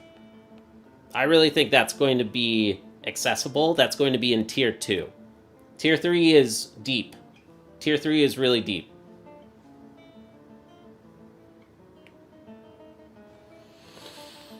Okay, so this is my thoughts. So if I try to really highlight, this is new. This is new. This is new. This is new. This is brand new. And unfortunately, ads are new, and taking away VODs is unfortunately new. So how do what would I write here? It's not that they're new. Maybe sad and sad or something. It's just, if I could have done that from the very beginning of my channel, I would have done that at the very beginning. But I think that this is both a pro and a con. Oops. I will argue that this is both a pro and a con because people are confused about the VODs, and I want them to not be confused about the VODs. And yeah, it's a bummer that we're going to turn on ads, but I think I deserve it. And that's not unusual. That's expected for almost everybody. So we will run ads every now and then, but I hope that they're not too frequent. Thoughts? Like, seriously, feedback is such a gift here, especially on this critical day when I'm setting up memberships and everything. My question to you all is, what do you think are the right prices for these? What are the right prices for these types of perks?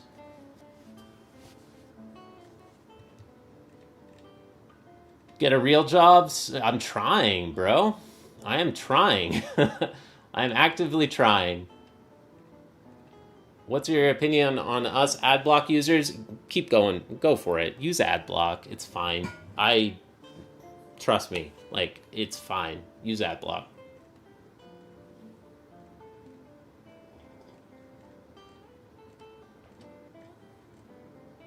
Like, I won't say no. I mean, he's like, I'm doing a lot of free work, bro. Also, the basic math series will always be free. Basic math videos.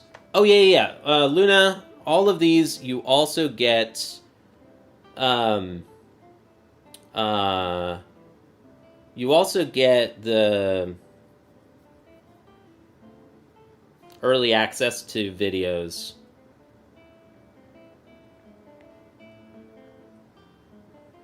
As well. That is also a thing.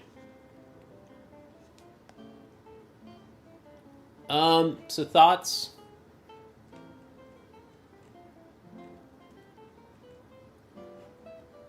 And I hope that this can be a way that I'm still putting out 99.9% of stuff for free. I'm adding new things that I'm charging for. And a lot of people have emailed me asking how they can pay to sign up for this course on the weekends. And now I can answer it. I think it's through memberships and members only live streams.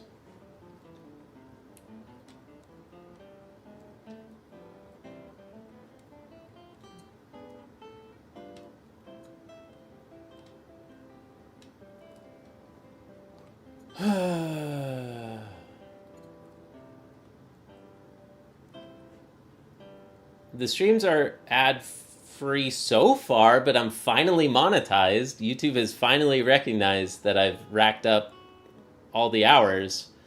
So apologies, but I'm like any other YouTuber. I am unfortunately going to run ads. Like every single YouTuber ever runs ads.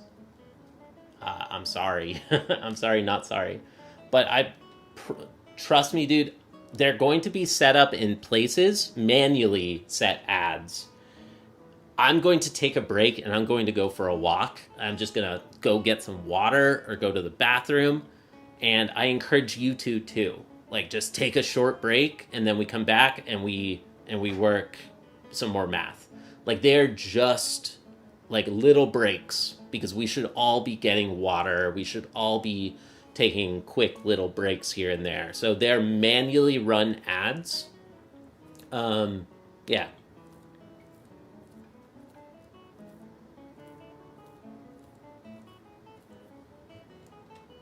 Let me read. So, thoughts on prices. Does anybody have a guess as to what the prices would be? I pay for Premium Light. I find it so worth it, personally, to turn off ads. I hate ads, dude. I just don't like ads at all. But as a YouTuber, it's how I can make some money off of all of this. This is a lot of time. This is a lot of time, a lot of effort. I miss capitalism, when you would build a thing and then charge somebody money for it, and you build something valuable, somebody else pays you some amount of money based on how much they think it's worth. That's like, dude, capitalism was a nice system. Now we have a weird new system. Don't really know what it's called. Don't really know, how it works. But it's a weird new system that's pretty messed up, if you ask me.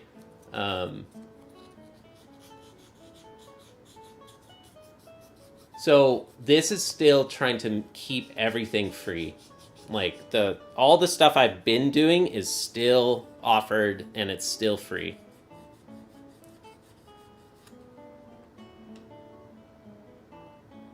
And yeah, use AdBlock for sure, if you can.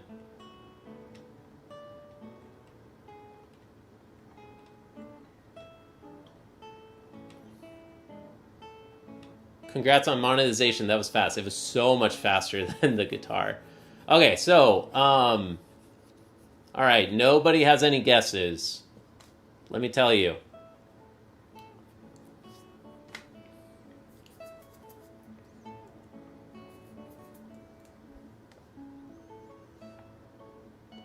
Luna is just $1 a month. It is the lowest price that I can set. The lowest one that YouTube lets me set for a channel membership. And on top of that, this is localized. So this is better than Patreon, I think.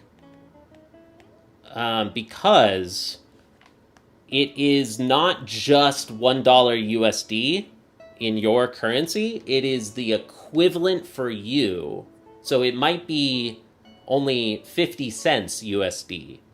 Like, the equivalent of what you can buy, similar to what I could buy. I don't have great analogies for $1, but tier 2, $5. This is the localized price of $5 is about a simple sandwich.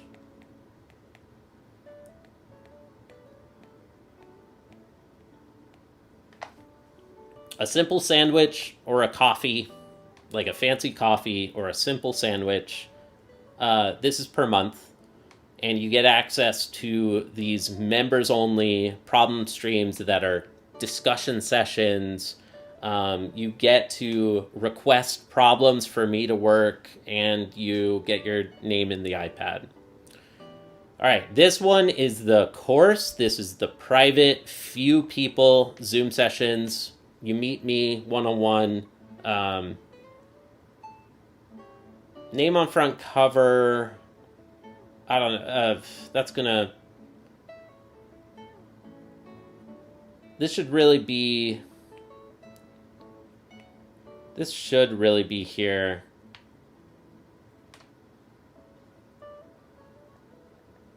After about, let's see it. After about 4 months or so.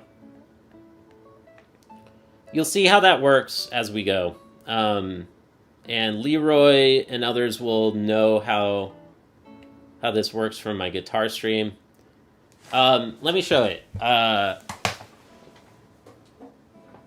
In the guitar channel, you can request a song, and I'll play a song at any point. And eventually, if you've requested enough songs, or if you've signed up as a channel member, you get your name on my guitar one time. It's the same thing for math. It's kind of like busking for math. And now this last one, where you get to hang out with me on the weekends, this one is $50. So $1, $5, $50. Math Hang is still private and free. It's Math Hang is private, invite only. You're invited, Lock. Yeah. I understand. So I want to keep stuff free. Don't pay if you can't afford it. Like, don't pay. It's fine. I want, like, the goal is, it's not that I'm going to, like, just sit here and talk and I'm not going to do any math until somebody pays me. The payment is for prioritization. Which problems do you all want to see? What do you want to see? If somebody wants me to work on a certain topic in calculus or something, then that's what super chats and memberships are for. So, problem request and name can also happen as one-off $5 supers. So you don't have to, or gift memberships.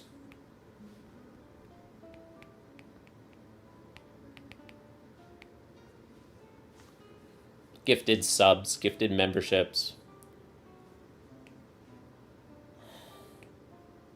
And yes, of course I am monetizing off of this.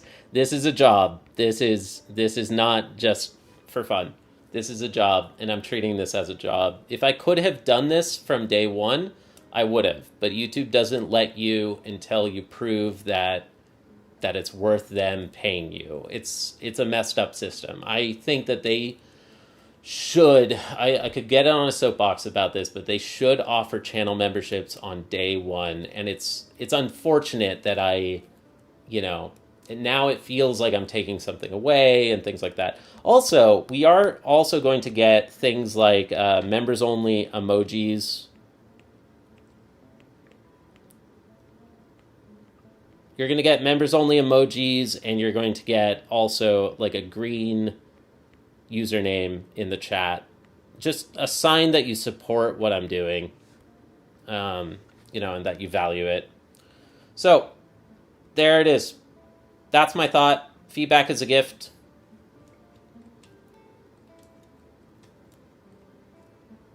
$5 in the US is a simple sandwich, dude.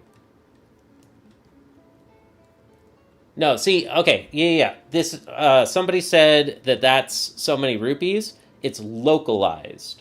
I know that India is a very important part of my audience, so let me find out exactly. YouTube conversion table, US to rupees. No.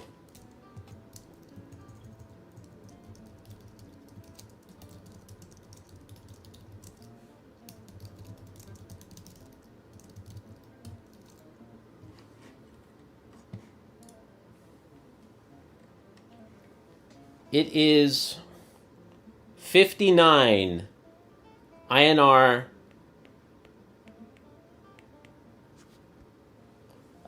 59.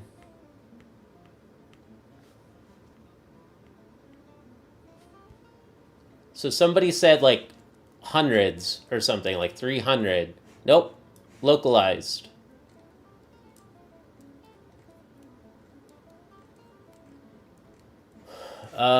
This one is INR 300.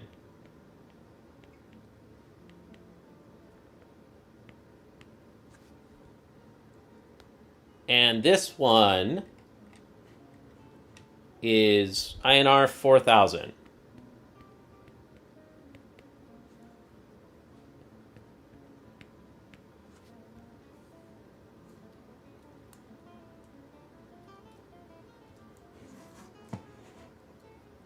So let me catch up on chat.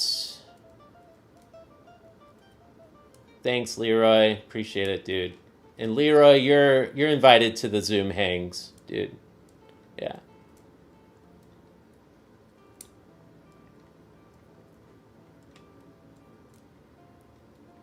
Luna's not going anywhere. Luna's staying, dude.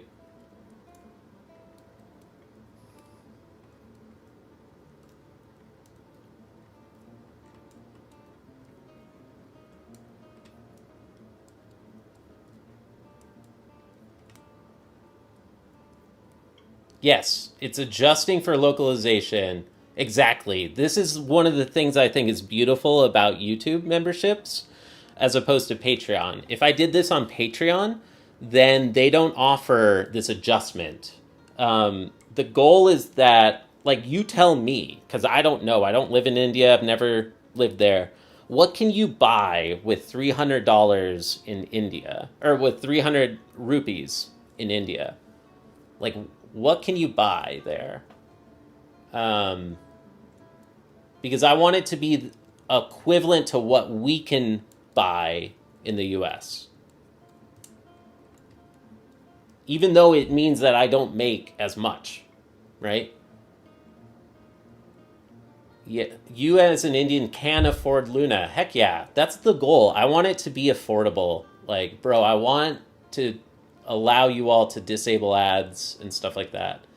59 after localization. Yeah. Yeah, dude.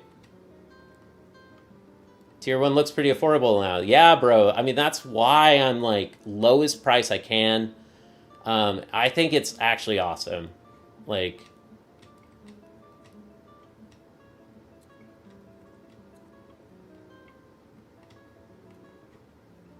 pretty affordable, actually, you know? Yeah. Yeah, man. I want this stuff to be very affordable. Hey, what's up, Silicon? I mean, like, I want this tier to be very affordable. Tier 1 Luna, super affordable. Disable ads, get emojis, get VODs of streams. You can get one time a problem request and your name in my book.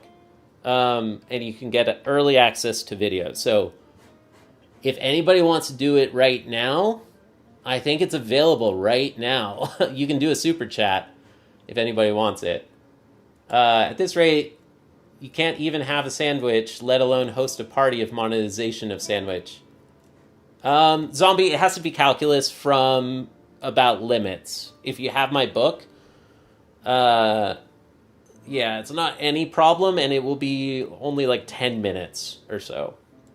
Maybe every now and then I will like try to work any problem, but like for now it's from Taalman. If anybody wants it, super chat. The last chapter asks you to prove the Riemann hypothesis. I could try to explain the Riemann hypothesis, and that's what another thing that a super chat could do. Like, I try to lecture a little bit about it, but yeah, I wouldn't be great at that. It would be just as, yeah, you'll see. Where's our money? Prove it. I can't prove it. I can't prove that one. Okay, so feedback is a gift, everybody. I hope that this is making sense. You're gonna see how it goes as we go. First off, Leroy, bro, if you're still in the chat, you are one of the really super valued members that have crossed over from the guitar channel, and you've been watching me forever, and you're part of the new study sessions, Zoom study sessions. If you don't mind, we're going to go ahead and do one example of this. Bro. Leroy is the first name in basic mathematics. If you're still here, you just got to tell me if you're still here. So I just want to show you all what this looks like. We already did one for Locke earlier. Okay. Yeah, hell yeah, dude. Let's do this. Because I think that you're studying this book, right? How do you want it? Leroy, Leroy G, Leroy Gons, as it is?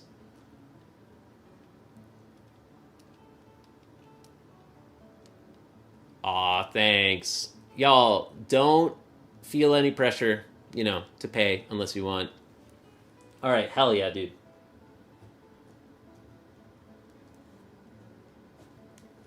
Okay. Very first name in basic mathematics. We got Leroy. We got Leroy in the book. And I want to work a problem. I assume you want to see a problem about the integers. Or like from chapter 1. Have you gotten the book, Leroy? You can super chat. I have a lot of people from India who super chat in the guitar channel. I don't know how.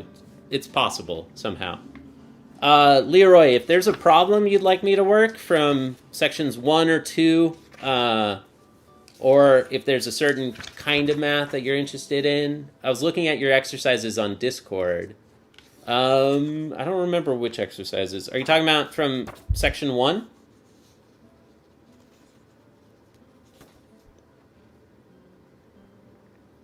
We could just do the next one that I haven't worked yet. Exercise 4 or exercise 12. If you've got your PDF or your library book.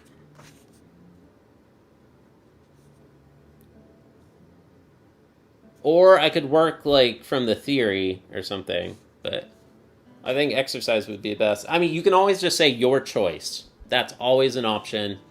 And again, for the...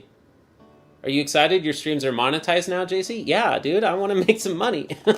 Dude, if I can keep this material free and make a little bit of money from ads, like, dude, I would do this forever if this could be a job. Like, that would be a dream, you know? That would actually be a dream. Lockheed, yeah, good call. Yeah, if we get more people in the chat, then we can convert more people into geometric algebra. Hell yeah. Okay, dude, so Leroy, you're going to get your name in these exercises. Let's go right here.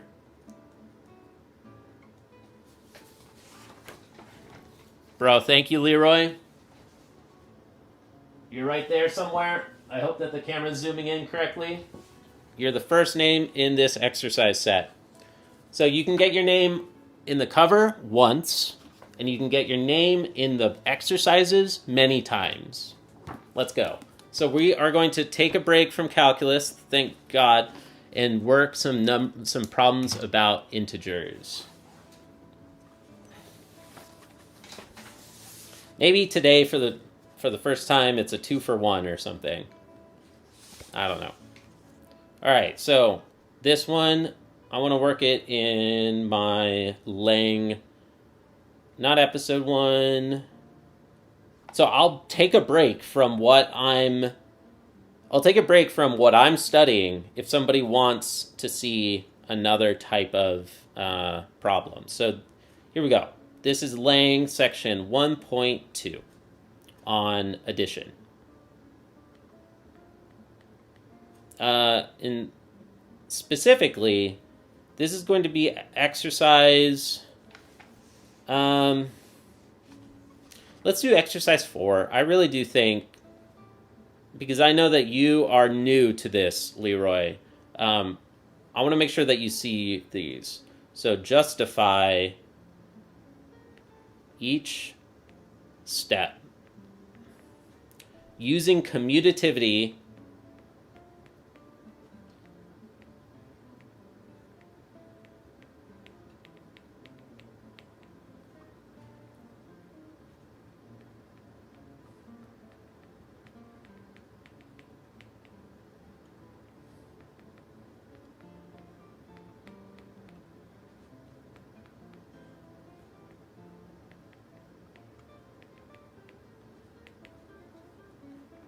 Okay, so we want to show that A minus B plus C minus D is equal to A plus C minus B plus D. Okay, so I think on these we do get to call them a proof. This is a beautiful proof.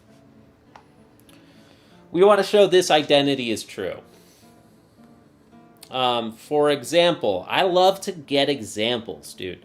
For example, 1 minus 2 plus 3 minus 4 should be the same thing as 1 plus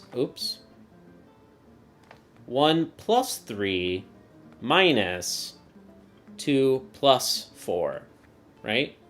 The left-hand side would be 1 minus 2 is negative 1. 3 minus 4 is negative 1.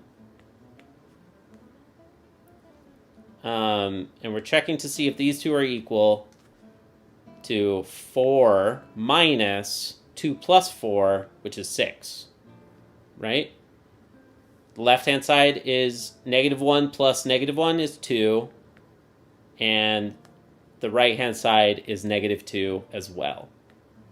So this is not a proof. This is evidence. This is, if I were working a problem set like this, I'd label this actually even as example. Get like a little concrete idea, one concrete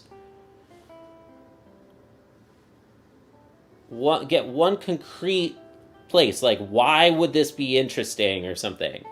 Like this rearrangement, the evaluation is different whether based on this rearrangement, and it's not always the case in later algebraic structures. So we assume the left-hand side. Lang would write it out, but we're going to use that. We assume the left-hand side and show it equals the right-hand side. In this class, or in this course, I want us to have a sentence, at least one sentence for this. Like, what is the goal? What is the structure of this proof? We assume the left-hand side and show it equals the right-hand side. So, the left-hand side of this equality, of this identity, is a minus b plus c minus d, and a minus b plus c minus d, we want to get to a plus c. So in the book, we see that, well, let's do this. The definition of minus is adding the negative number. This is by definition. So let's justify here. This is by definition of minus. Like the only real operation, the only real mathematical operation to combine numbers is addition. A minus b is just shorthand for a plus negative b. That's important to realize. So now we have everything is being combined with additions only. These are all additions of numbers. And in the book, we see that anytime that everything is an addition, we can drop all of the parentheses.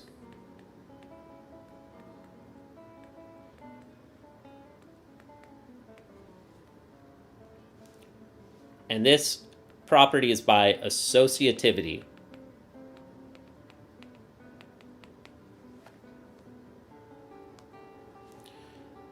If you're working in your homework set and you want it to be really pretty, you could put comma and then say by associativity, comma, by the definition of subtraction. You know, that's what Lang would do. Like, because he something to the publisher, and Lang believes very much in full English sentences everywhere, which is good, but on a stream, in handwriting and scratch work, I do want to take shortcuts on this stuff. Now, with any addition, you can rearrange additions. Or if I want it to be really precise, I think that this is okay. I think that this is fine right now. A plus C plus B plus negative D. So I'm just kind of moving the slots around. It's like a little jigsaw puzzle, like a little sliding puzzle, because my goal is to be moving. I just want to think out loud about why I'm choosing these moves. And it's because in this one, we have A combined with negative B. We want to move that C over. So I see that we should get rid of the parentheses, and then we should use commutativity to swap the two. Okay, so now this step, I swapped negative B plus C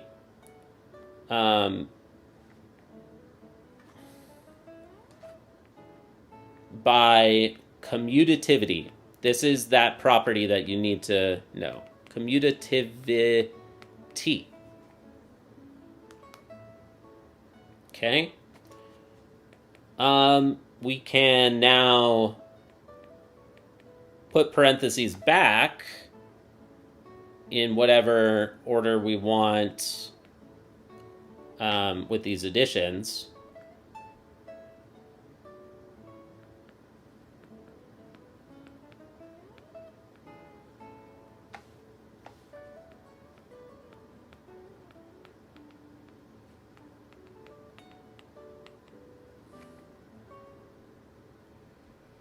So I got these parentheses that just sprung out of thin air, kind of. Next, we've got this part as we want it, and we need to see why this term is the same as minus quantity B plus D. I believe that one is shown in Lang. Yep, this one is by N5. This is a result that that Lang shows in the book, so I will assume it.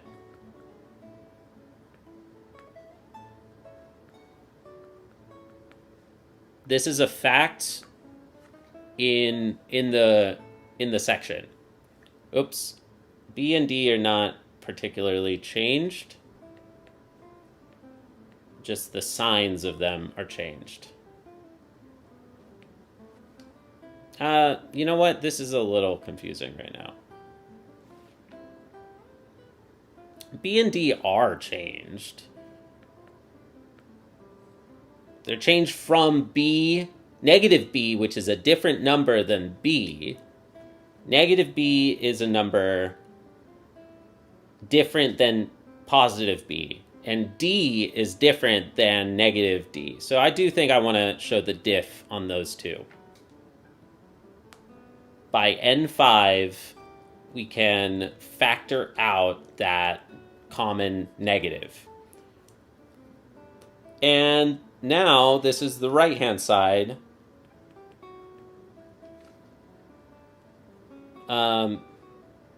As desired. So we are done, or as desired. QED. Done. There is a full proof of exercise 4. Cool. And I'm going to cross it out, and your name's in my book forever. Thank you, dude.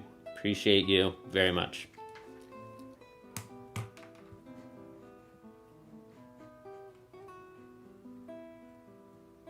Cool. So just keep in mind that this was scratch work, that this is not a proof. This is just one kind of, I love to call them unit tests. It's just one example. Like if this one example didn't work, then the claim is false. And that's a good way to prove a claim is false. If you can find an example that doesn't work, that where the claim is false, all you need is one example where it's false.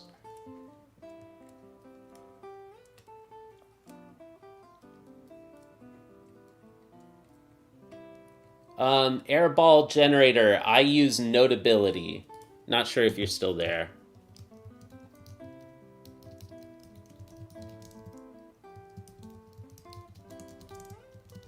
For the iPad.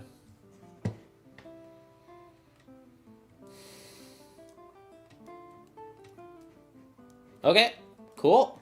Now, I could work through N5, but I do want... I think it's really good for you to try to do that one on your own and then compare your proof to Lang. But over time, we're building these freaking beautiful little math weapons. We're building a bunch of mathematical weapons that we can use anytime we meet our enemies. And we need to use this fact somewhere. And we're trying to catch them all. We're trying to catch all of these mathematical facts.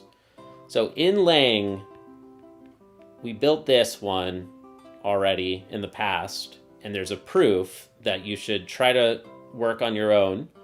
But then, since we've already seen that one before, it's in our tool set. Like, we can, use that fact that we've seen before and just apply it, that you can factor out a negative, quote unquote. It's just a little more precise than the idea of factoring. Like, why can you factor out a negative? I will just sketch by def of negative n. You want to show that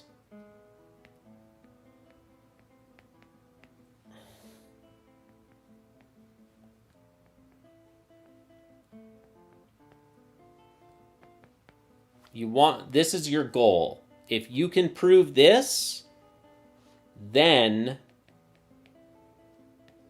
the additive inverse, the number that that converts a plus b to 0, then this is this.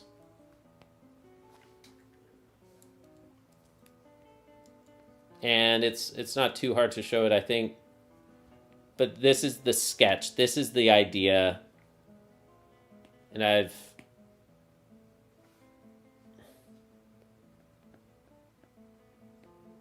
this is most of the... this is most of it. And if true, then, therefore... then we're done. Then we're done. Okay, thank you everybody. Algebra must die. No, algebra is fun, dude. On Twitch, what's up? Psycho Kowalski.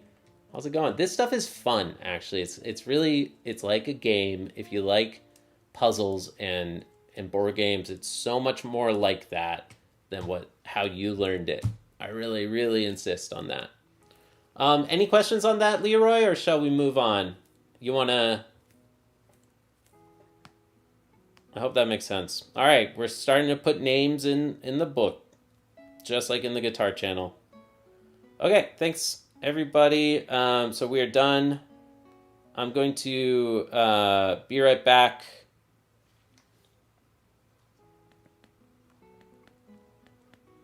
Very short. Let's take a 2 minute break. I think this makes sense. Awesome.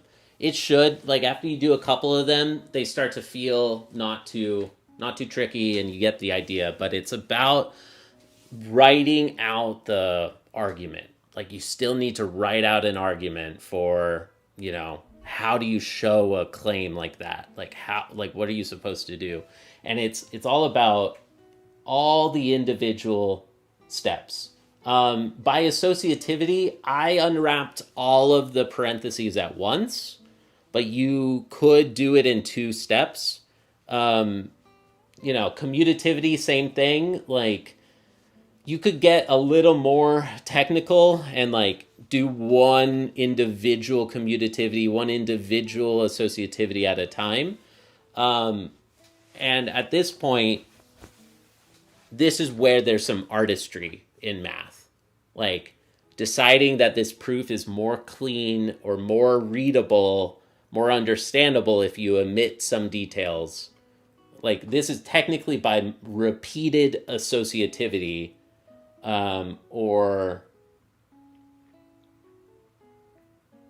repeated definitions of subtraction. But really, by associativity, we may have this one as an explicitly named tool. Have we shown that one as a tool? It is on page 9. He doesn't prove it. He just says because of associativity, it's unnecessary to use parentheses for addition. Yeah, so it's not even named, and he just takes it as for granted. He doesn't, I guess, show you don't need parentheses for n for many terms, just for 3, but it's okay. It's okay. Okay, so I think that this is a fully rigorous proof that would convince your teacher that you understand all the steps. And there are multiple solutions here, multiple proofs, and that's where the artistry comes in, I think. This, like, how you present your argument, which words you use, which steps you skip, all that is where there's, like, some real artistry. And we need to learn how to write something that is rigorous. And every step, you're not skipping steps without justifying why you can skip steps. Limits. Yeah, let's get back to limits. But first, be right back. I got to take a quick break. I am thirsty and I got to pee. I'm a little bit of both of those things. Let's get back to calculus, limits, and let's continue with our problem.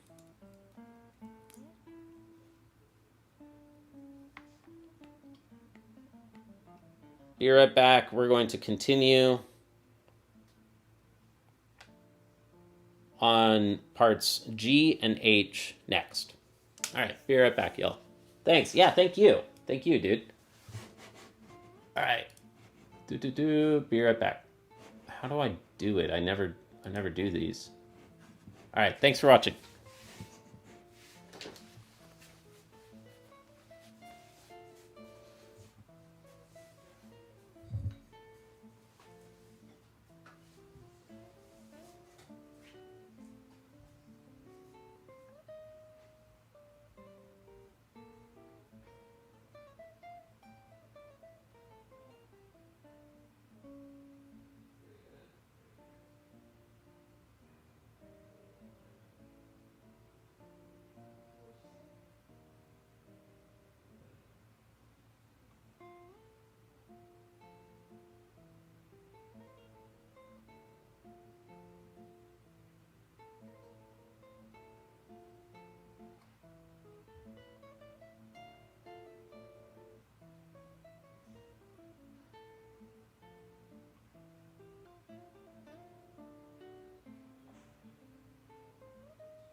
right, are we back? I assume that the ad is back by now.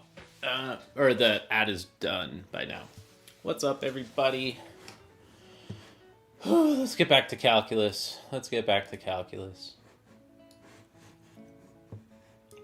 You are now a YouTube partner. I'm proud of that, man. I'm just straight up proud of that, honestly. It's annoying that memberships haven't been approved yet. I guess I need to take a look.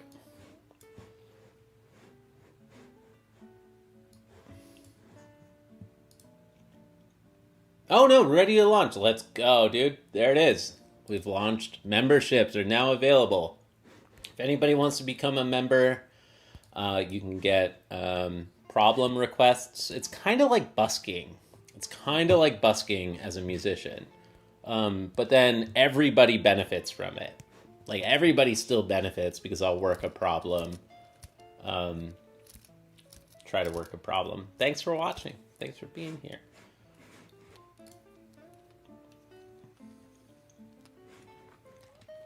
Lot of people.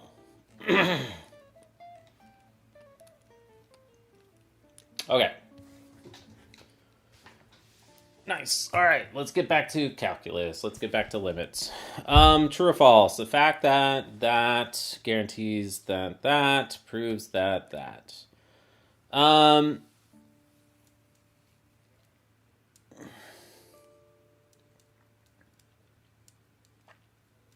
Okay, so right here, we do have f of x, and this is in the shape of f of x and L. L matches, f of x matches,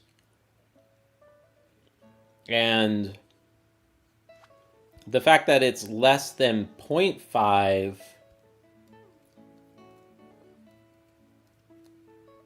no. That is not a proof. This is just one epsilon, not for all epsilon.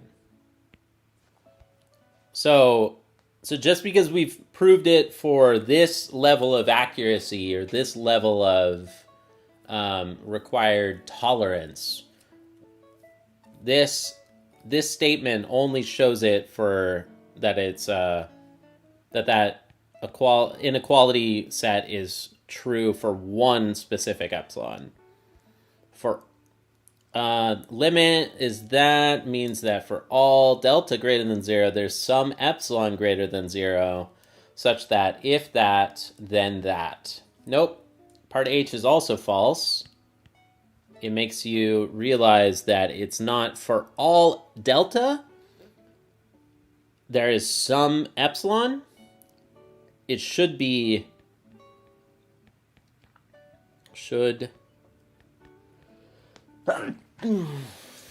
For all epsilon, there is some delta. So these symbols, we'll see again and again. This first one, the upside down A looking thing, is for all, and this one is there exists, or there is some delta. So in this problem, it's got them backwards. This one said for all delta, some epsilon, and it should have been for all epsilon, there is a corresponding delta. This is part of the reason why I feel pretty strongly that delta epsilon proofs is rage bait. It should be epsilon delta definition or epsilon delta proofs.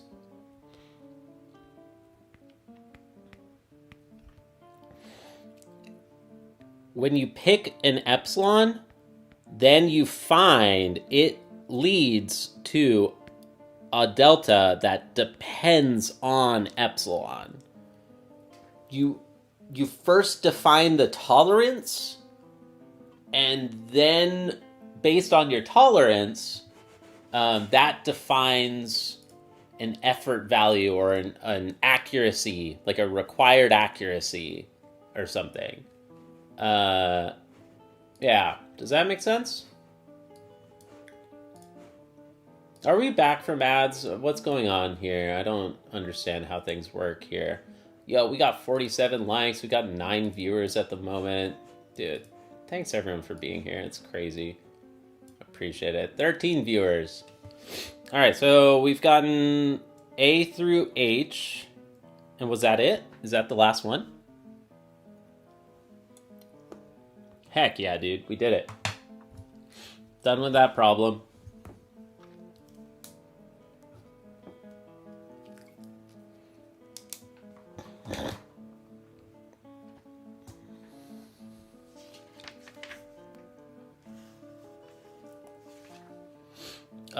Let's work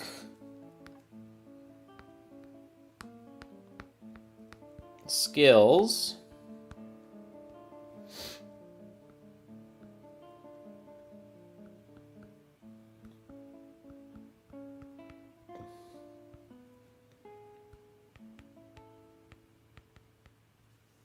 No, I like this style a little bit better.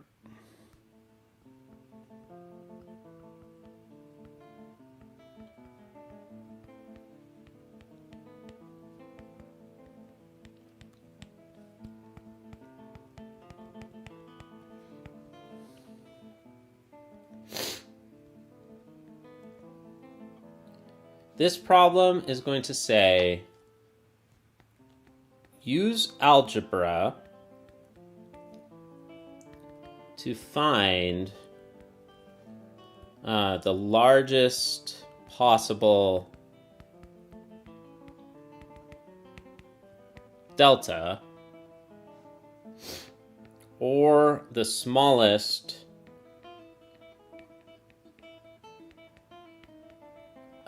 index n. That's not the case in this problem, so I'm just going to remove that. That makes each implication true.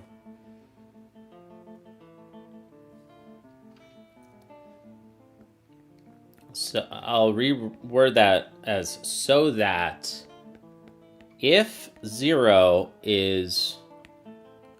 here, let me rephrase that. If the distance between x and 3 is between 0 and delta, then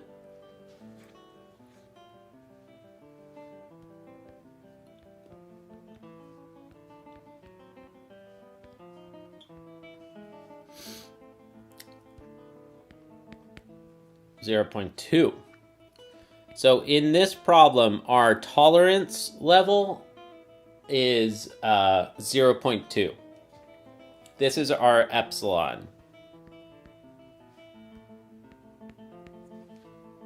in this problem. Man, how are you? I'm doing great, man. Yeah, I worked at Fang. Thanks for asking. I will take these questions every now and then because it's important. It's important so people know. I've got a bachelor's of science, pure math. Then I worked at Apple. Then I worked at Elevate Brain Training. I don't talk about that one as much, but then that one's not Fang, and neither is technically Lift, although this is part of Fang Moolah, which is an extension. It's still a big tech company. Then Google, working on YouTube. Then my team got laid off because of AI, and now I am an independent artist, creator, educator,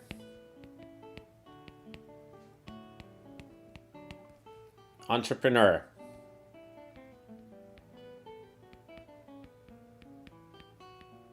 Also like a solo dev, entrepreneur. I'm indie, right? Like I'm a self-employed person. Next.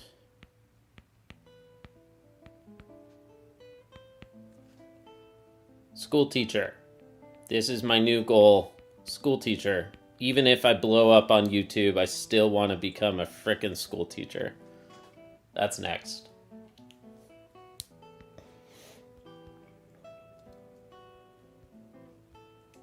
And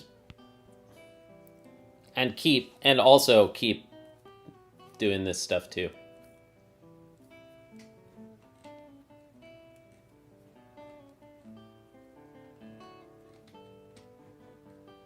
Thanks for asking, Adam. All the best. I love math. You're motivating me to solve more calculus. That's awesome. John Barnes, I just really like math, and I hope that this explains. I'm trying to get a new job because I'm really bored of software because AI sucks. So I just really like math, and I really like teaching. I've discovered that I feel like I'm a good teacher for the most part, and I just also enjoy it a lot. So yeah, become a math hobbyist with us, dude. Math hobbyists unite, man. All right, so we are working this problem right now.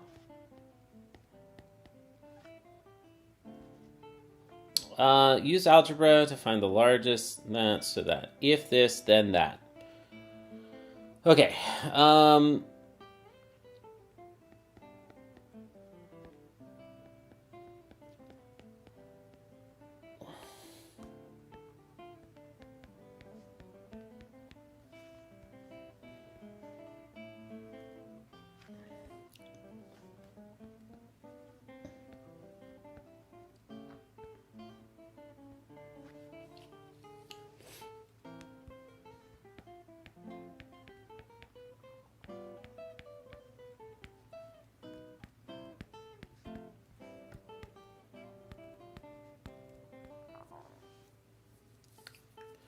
Right, so the absolute value will strip the sign of the thing. So we need both of these to be true. Therefore, well, this last one, let's just rewrite the second bullet point, and we'll say that means 1 over x minus 1 over 3 is greater than negative 0.2, right? Therefore, now we have negative 0.2 is less than 1 over x minus 1 over 3, because now we have the same term in both of them. And then that is less than 0.2. So if I can add 1/3 to both of the inequalities,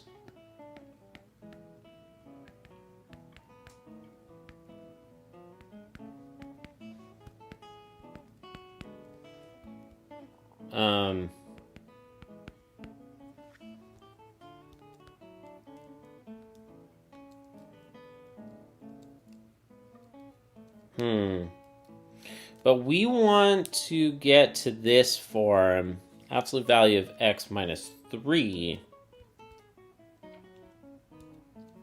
Well, I think this is fine. Let's just continue and see what else we can get. I think that we're still on the right track. I can rework and do this on a separate line, but I think it's best to just do it in place for the iPad. Negative 0.2 is the same as negative 1/5. Negative 1/5 plus 1/3 is negative 3/15. I do this in my paper. I'll just like write, I always write in pen, but I just like write over the previous number, right? Yeah, you wanted a shorter video for episode 2, Abhinav. Thank you, man. I agree and I don't. I mean, I'm kind of torn about it. Okay, and then this one we need to multiply by 5 to get 5/15, And then if we have pencil, let's just erase those. That's 2/15.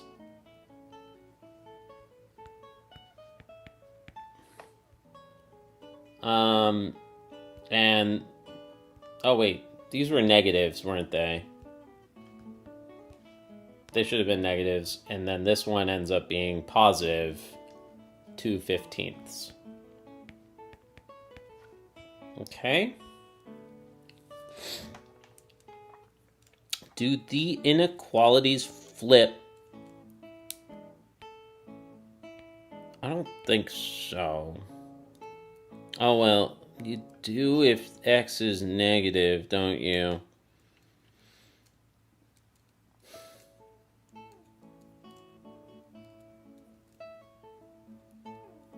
Okay, so let's just remind ourselves. Let's see it. 1 over x, the graph of 1 over x, this is not part of the proof, but part of like scratch work.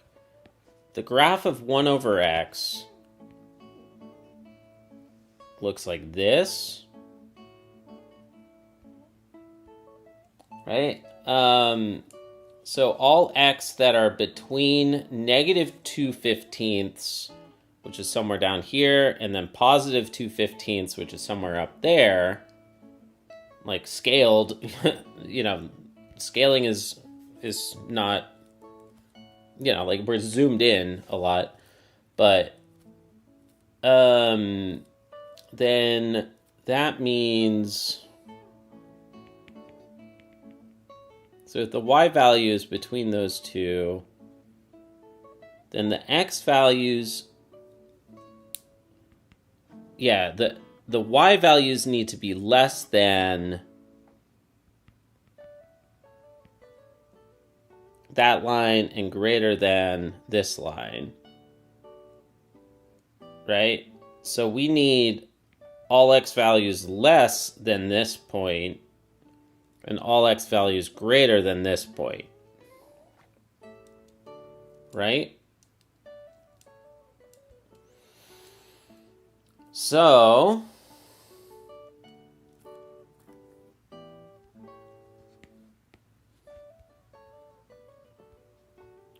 therefore, x needs to be greater than 15/2 and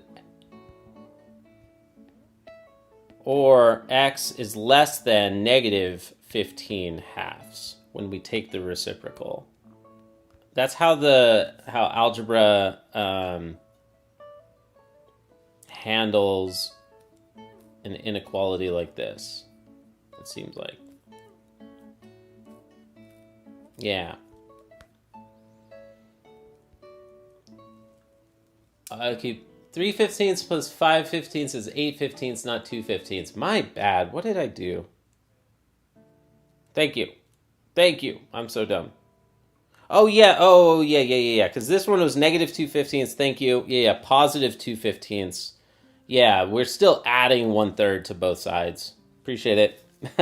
I'll make it errors like that. All right, so this one was 2/5 plus. We're still adding 1/3. Yeah, my bad. All right, so then that is 6. Well, wait. So we triple the first numerator,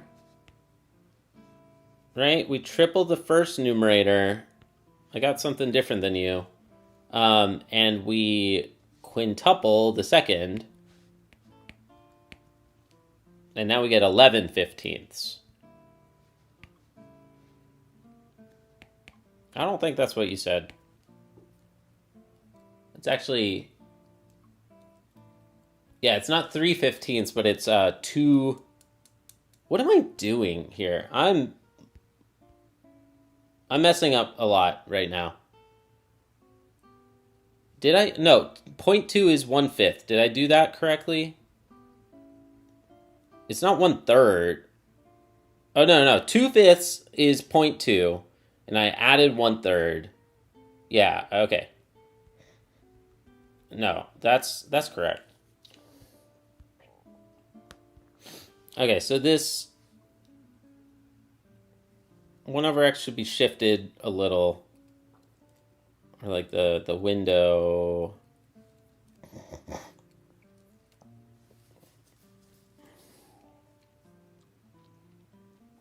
So negative 2/15 or x is less than something much bigger.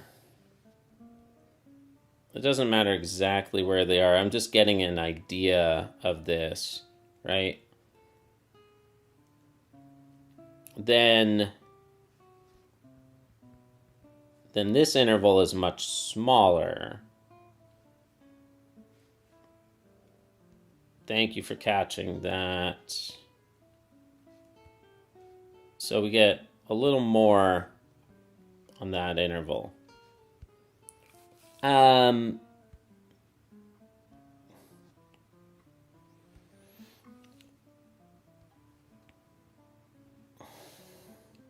Okay. So we would expect... Is that right? No. Oh, no. That's... Yeah, that's correct. The basic shape of it is correct. It's not to scale.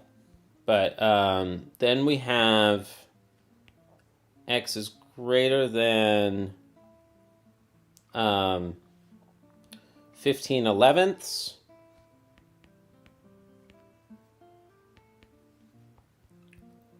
Or x is less than negative 15/2. So as the picture is showing, 5/11 or 15/11 is around 1, and negative 15/2 is around -7, right? So I just want to make sure that the shape is correct to what my graph was, which is that, and it's so small right now, but I know it because I drew it, that the second point should be closer to the origin, and then the first point is further away. Yeah, if I redrew it, it would look a little more obvious, but the one on the right-hand side of the y-axis is closer to the y-axis, and then the other one is further away. The one on the left-hand side of the y-axis is further away.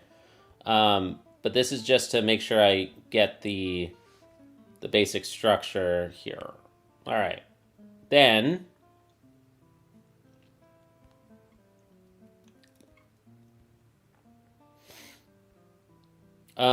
x minus 3, we want 0 less than x minus 3. We want to find delta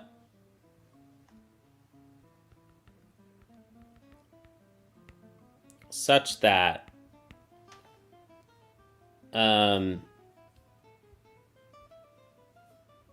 that we would have this.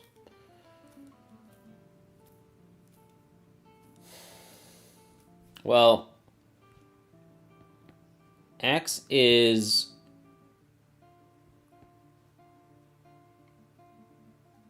this the right approach here?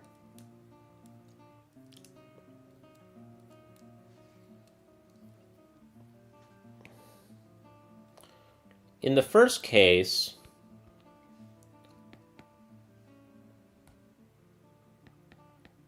x minus 3, notice that's going to be less than 0, because 15/11 is similar to 1. It's close to 1. Above 1, less than 2. So subtracting 3, that's going to be less than 0.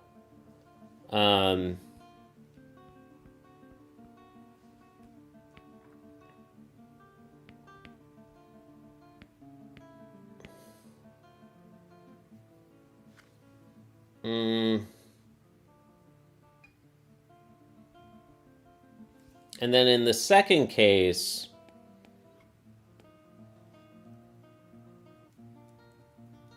yeah, I guess in both of them, they're both going to be less than 0. And we want this to be true for all x. We want to find a delta that is true for all x. So I think that we can just work with... Does that mean that we can just work with the second? Negative 15 halves minus 3. If x is less than negative 15 halves,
wait a minute. Okay, so we're thinking about delta.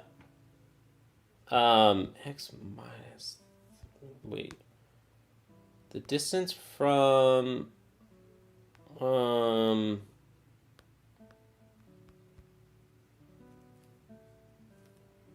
we want a neighborhood around near the point positive 3.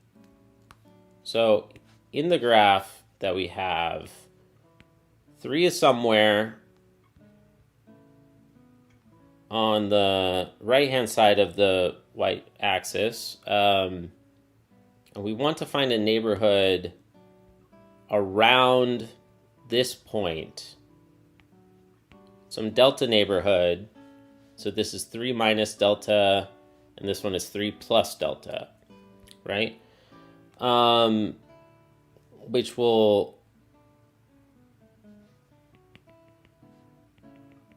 guarantee that our function value is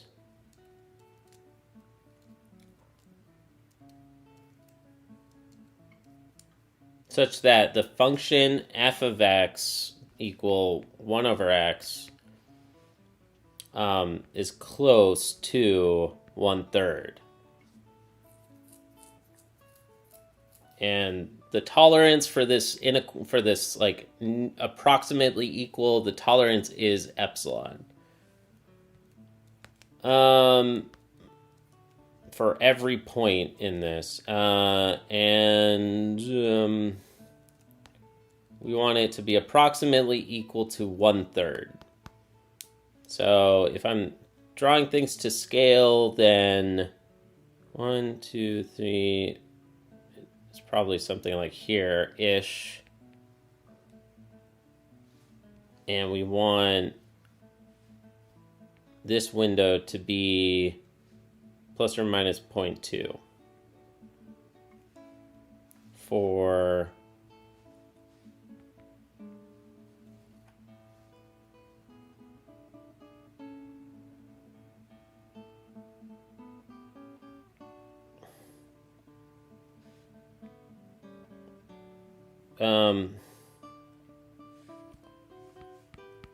try to plot 1 over x when x is 2.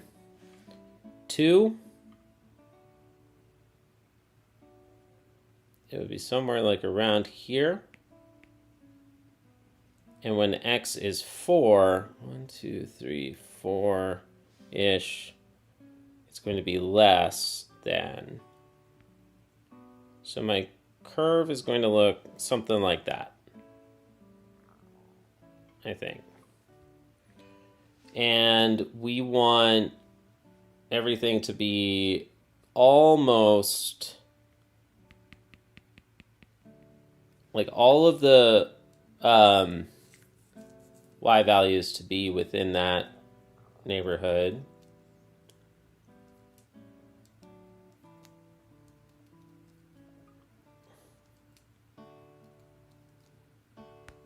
And that's on one branch, but then in the other branch, we need potentially, like, we need to take the minimum of 2 different neighborhoods.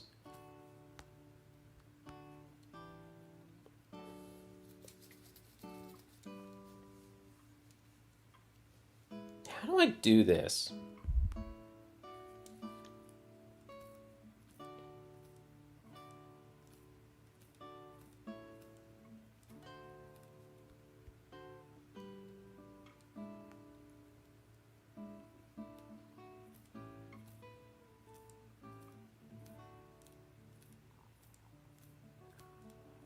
So I don't care so much about views, honestly. VOB edits, I mean, I agree, but like, I want to make a course. I want like a real course on this material. And like, if you go to college, your lectures are 50 minutes. Your lectures are 45, 50 minutes. I might do it a little shorter. Like maybe 30, but I feel 45 would be better. The episode 2 was a little long. I agree. Your inequality is totally wrong. Yeah, I fixed it eventually. It is 8/15. Did I fix it or no? I'm so confused. Why am I messing up something so simple? 0.2 is 2. What? Oh, 0.2 is 1/5. Was I saying 2/5? I'm so dumb. Okay, 1/5.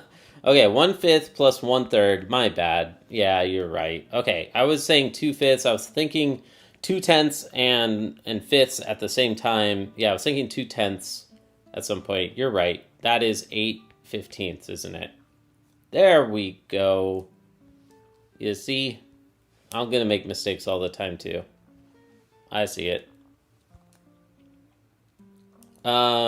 So now we have 15/8.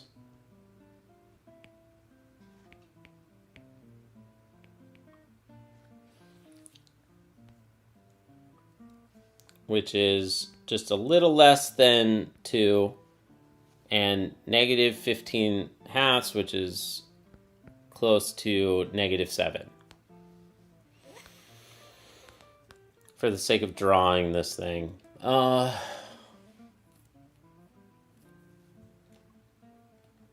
Yo, Happy Valley! What's up? Bro, Happy Valley, thank you so much for joining. And what do I think about Spivak? It's hard for a first book. Happy Valley, if you're still here, let me know if you'd like a problem from basic math or calculus. And I'm gonna pause this problem. Let me know. I could just complete this problem or work something else. Thank you so much. I'm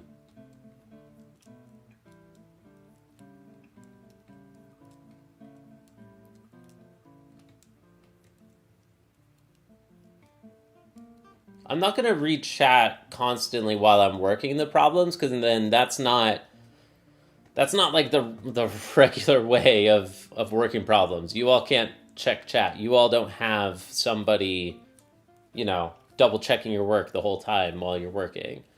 Yeah, lectures are 45 minutes. I think 45 is good. I think, this last episode was a little long, but it's not that long. That much longer. It was like 7 minutes longer than I'm shooting for. Epsilon Delta is just so hard for me, man. Yeah, and some seminars can be 3 to 4 hours, bro. Like,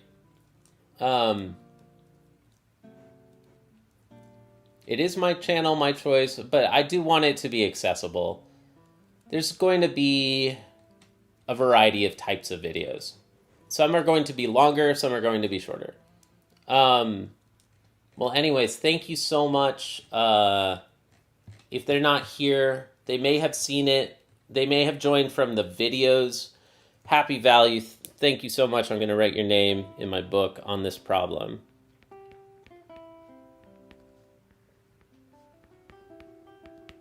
What a name. I'm just going to write Happy Valley if that's okay. Heck yeah. Yeah, somebody get me to practice some fraction practice. I do need that sometimes. Okay, we got another name in the calculus book. Practicing delta epsilon definitions.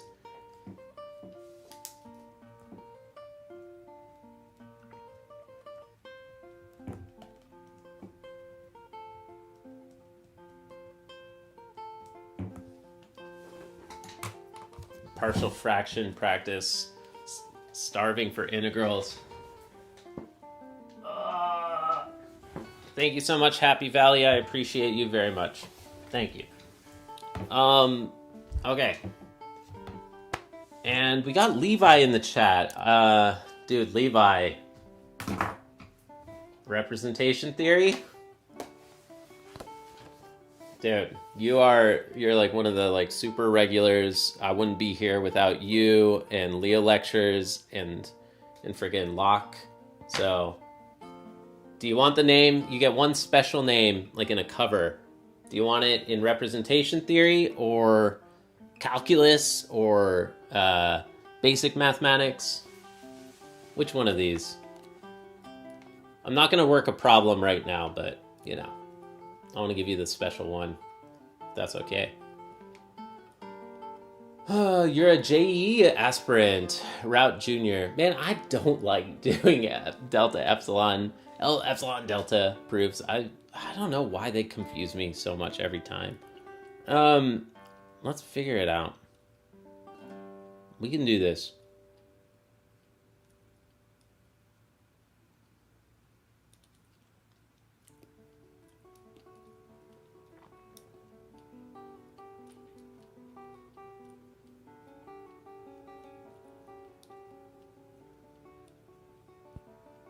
Huh.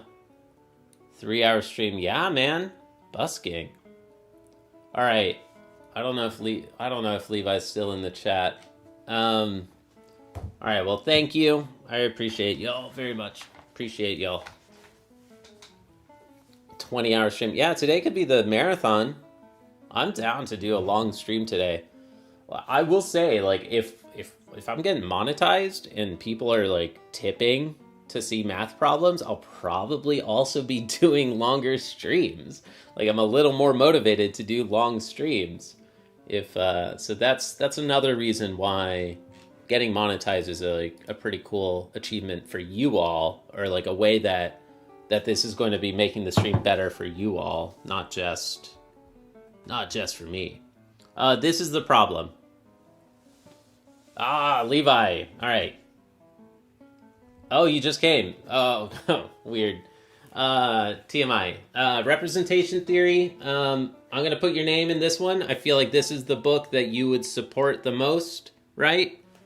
And I'm going to write your names in some of the sections here. Bro, thank you so much. Let's see. Let's get another name like right over here.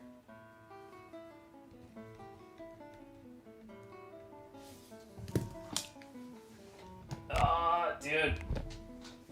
Thank you, Levi. SR71 and Levi, I'm definitely going to put your names in the exercise sets as well, because you've definitely been here. This is like a retroactive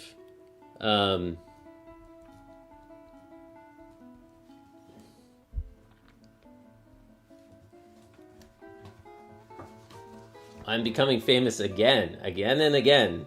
Yes. Hell yeah, dude.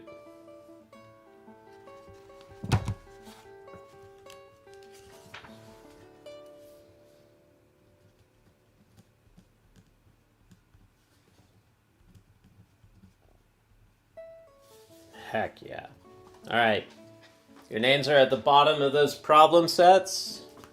You can get a request once a month if you become a channel member.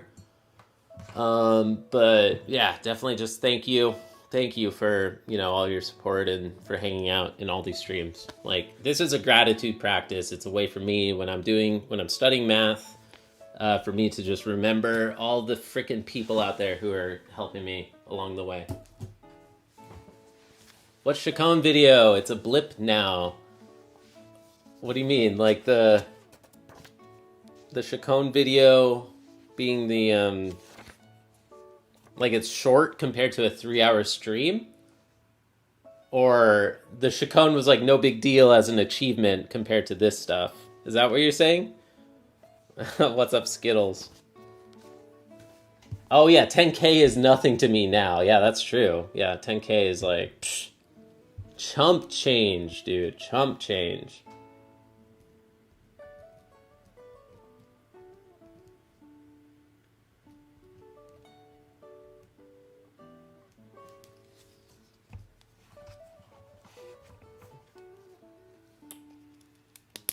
All right. We can do this, man. We can do this. I'm so rough on delta epsilon proofs.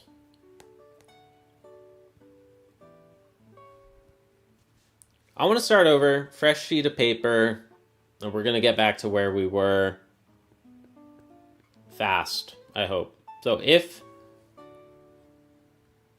0 is less than the distance between x and 3, less than delta, then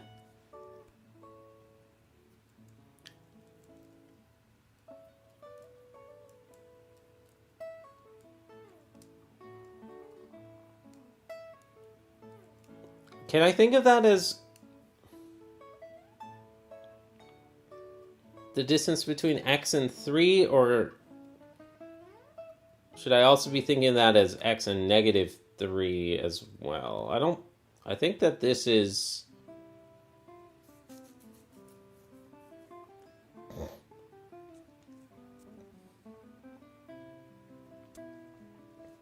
I only think of it as the distance between x and +3, right? Or does this also build...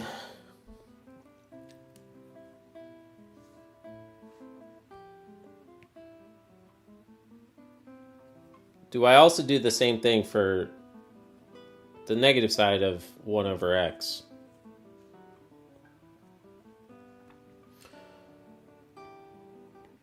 One over x minus 1 over 3 less than 0.2. This is what I want to... This is my goal. And in particular, find delta that guarantees that this statement is true.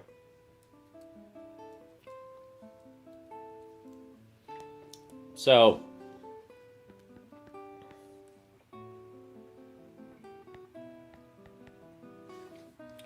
first I'm just going to say assume x is not equal to +3. Then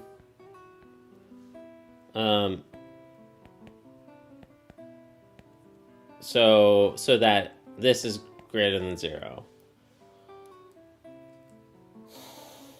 Because if it is equal to 3, then the implication is true. The right-hand side is true. This proof is trivial.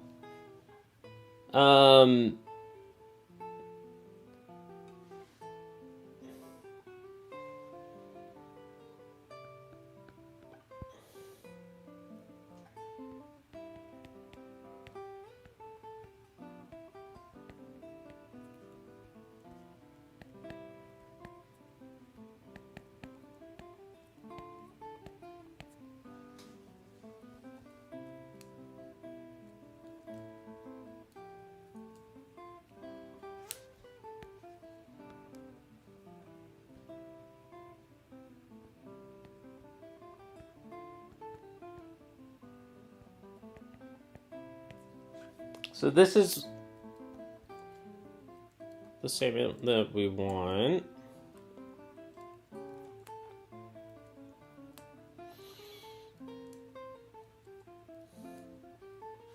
And then we ask, when is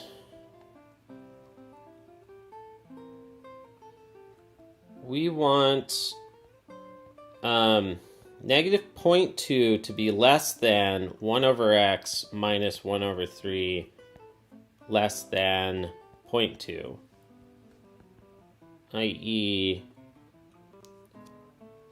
we want delta to guarantee this inequality, and if I add 1/3 to both sides, then we get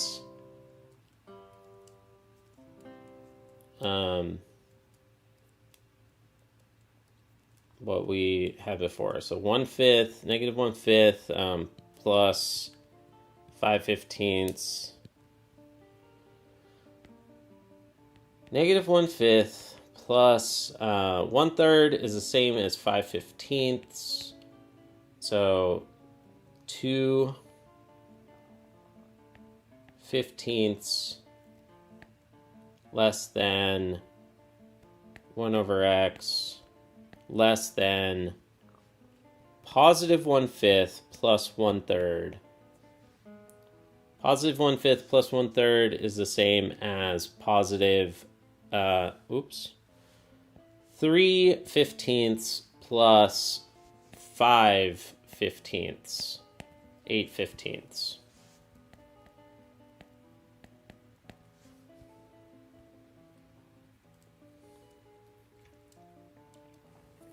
This is true in two places, because again, 1 over x looks like this, but we're only interested in a neighborhood around positive 3. So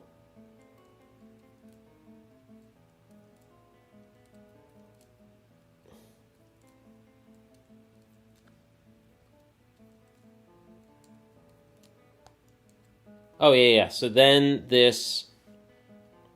everything in this inequality is positive. 2/15 and 8/15. 8/15 should be 4 times the other one. 1, 2, 3, so 8/15. We want to find the neighborhood.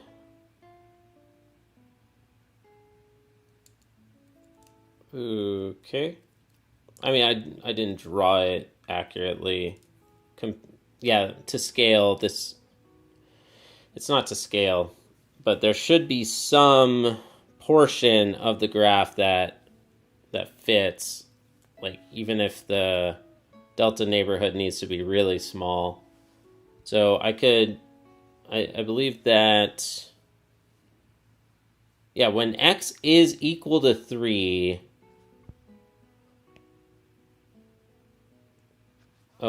when x is equal to 3, then 1 over x is 1/3, which is 1/3 is bigger than 2/15.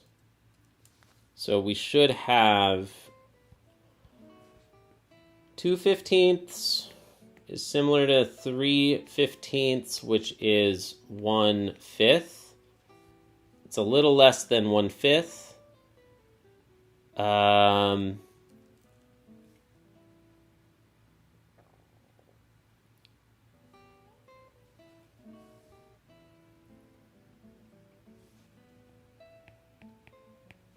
There's 2/15, and then the other one again is 8/15 here.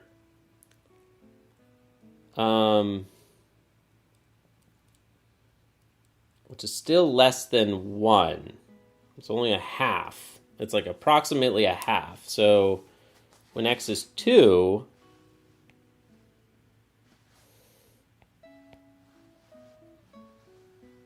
the y value should be just a little bit less. Just a little bit less. Because 1/2 is the same as 8/16, right?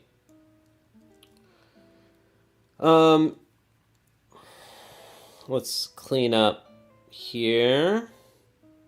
What are all these random vertical lines? What do they mean? And 2/15 again is less than 1/3. When x is 4, 1/4 is 0.25. How does 1/4 compare to 2/15? Well, 1/4 is the same as, I guess we compare to 60ths.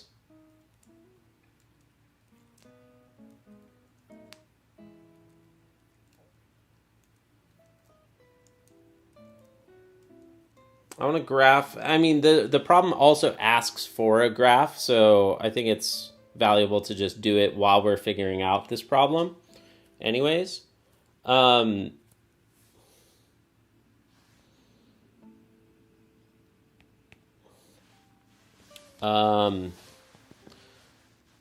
apologies.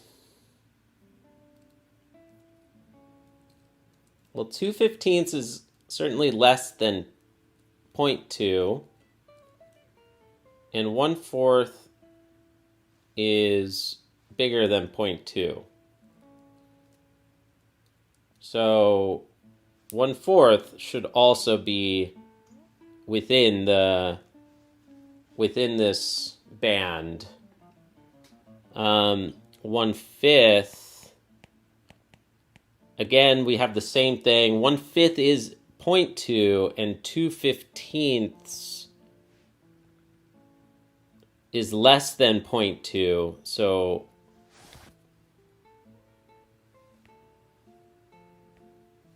now I'm getting close to what I think is really actually important. For the delta neighborhood, this side is going to be the limiting factor. And it's going to be a little less, some amount here, some amount there.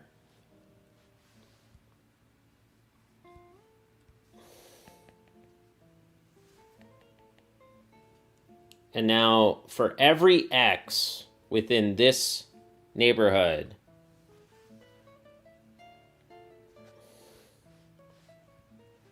delta should be like a little bit bigger than 1. I don't know, 1.1 or something. It should be around 1.1-ish, something like that. I think drawing the picture helps quite a bit for me. Yeah, if I drew this curve, it would go all the way up and continue. Now, within this blue band on the x-axis, any one of those points will get us a y value that's within this box.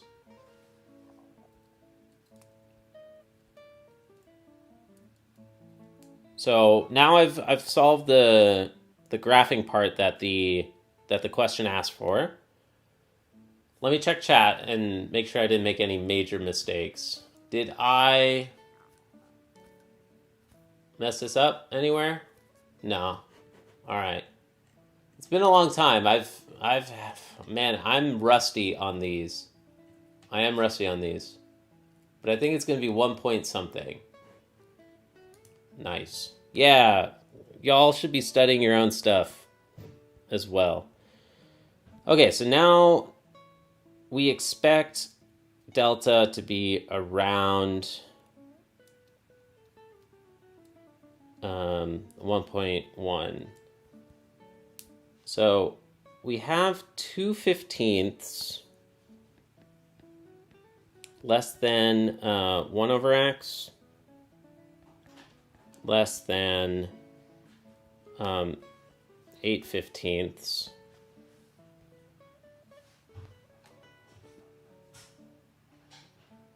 Then, am I allowed to just do this?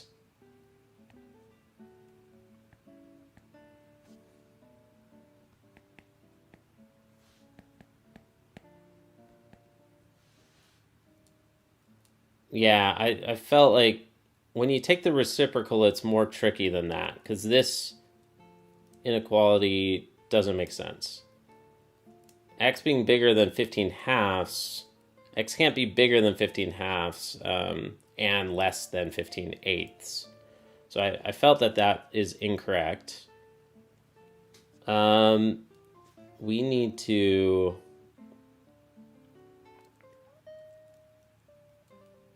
flip the inequality signs.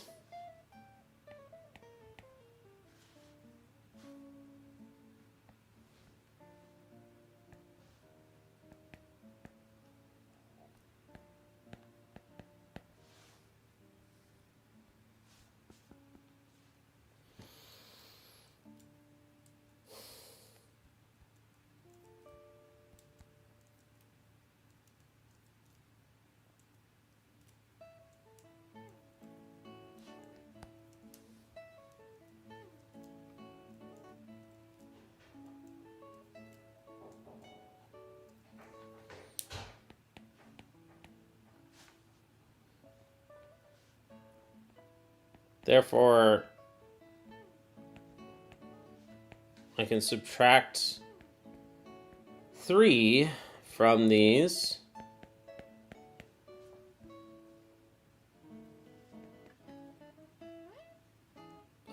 And get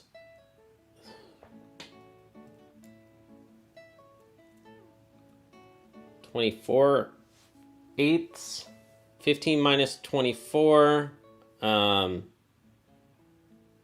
is negative 9 eighths.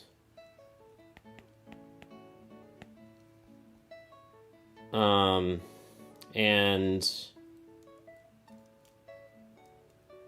7/15 minus 3, so negative 45 plus 7.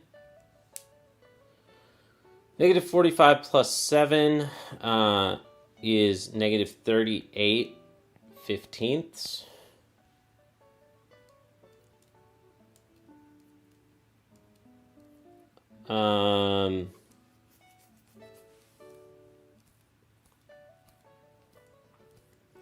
I think I take the minimum of these two.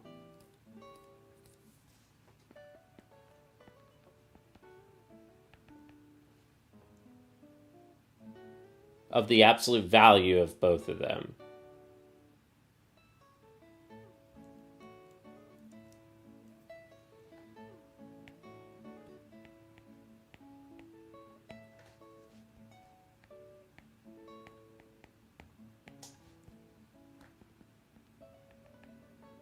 Um,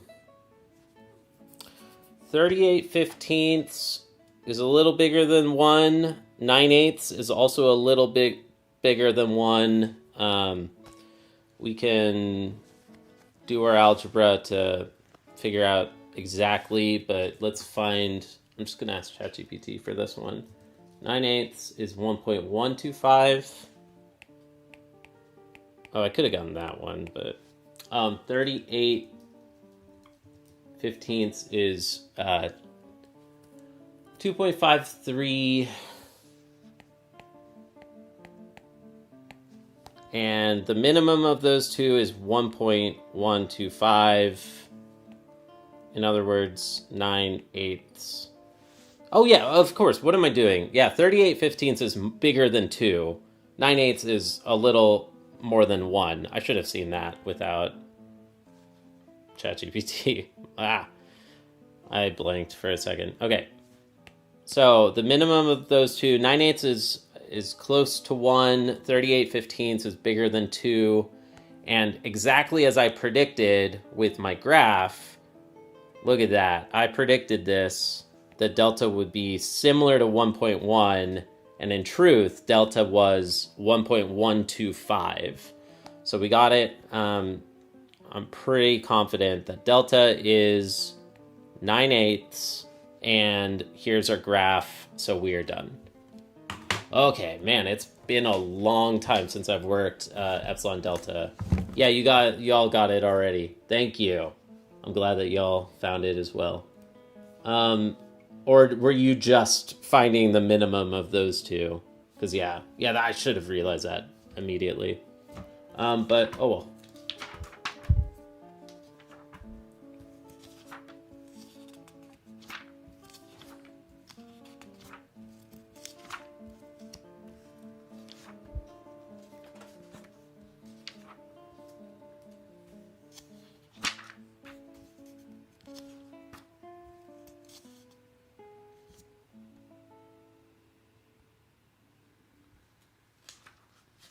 Is this in the back of the book? It's an even problem. Are they only odds? Yeah, they are only odds. I feel pretty confident that this is the right answer on this one. So, heck yeah, we did it. There's a skills problem.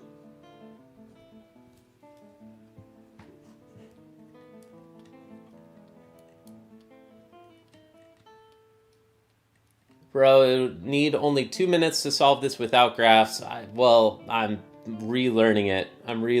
Dude.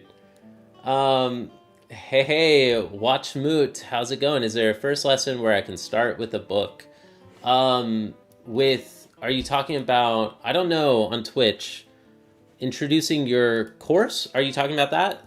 Yeah, that's the basic mathematics series is, the first episode is the intro. Let me see.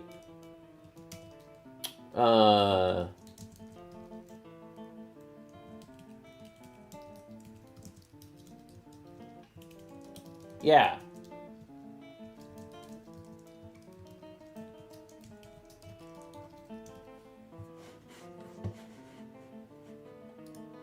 This is everything for that. If you're talking about the course, this is everything, and it's middle school, high school math. Middle school, high school math. There's one announcement video and then 2 episodes. Episode 1, episode 2. It's good to watch someone struggle with problems like this. It always makes me feel better about my own practice sessions. Yeah, I want to help normalize that this stuff is not obvious or something. Like, I don't know. I took analysis classes in the past, and I mean, it's been how many years now, man? 14 years, 15, 16 years since I've done these. Like, it takes a moment to remember how these work. Lockheed, post again. Wait, do I get an exercise request or not since you already chose one for me while I was gone? Well, Lockheed, I mean, you haven't actually signed up for a membership, so, like, there's not, we're not gonna, like, I won't do an exercise request. That one is more for the honorary, super special members kind of thing. Yeah, let's do one more. Let's try to work a proof. So we've got 1.13, the proof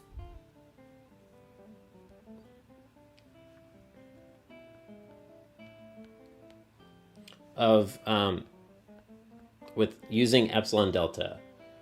It says write epsilon delta for each of the limit statements in exercises 47 to 60. Prove that the limit as x tends to 1 of 2x plus 4 is 6. Okay, let's try it. I think it probably won't be too bad, but so let epsilon be greater than 0. Then we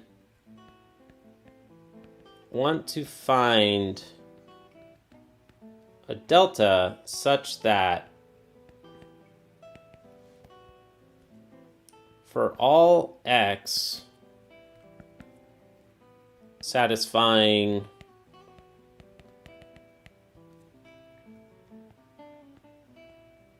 for all x not equal to 1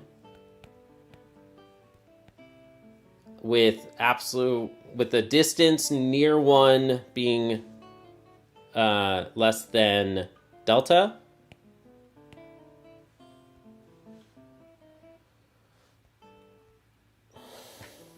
then the function value minus the limit value 6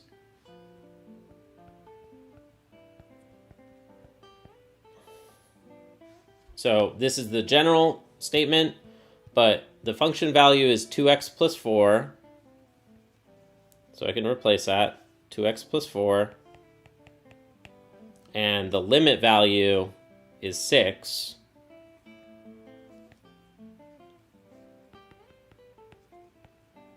I.e. 2x minus 2 must be less than epsilon.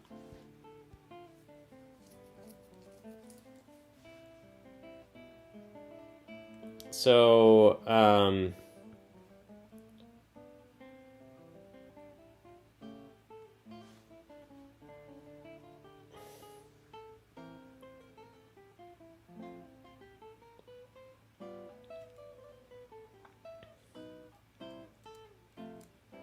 this is kind of scratch work. You do scratch work assuming that you have found delta and like how this thing will behave. You can factor out a 2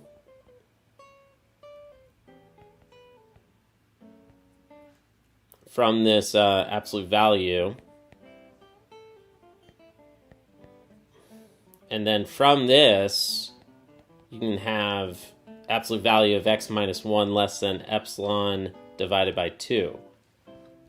And then now this is already exactly in the form x minus c less than delta. So epsilon over 2 is our delta.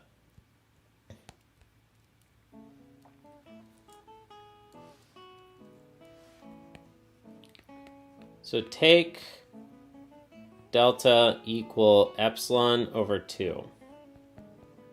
Then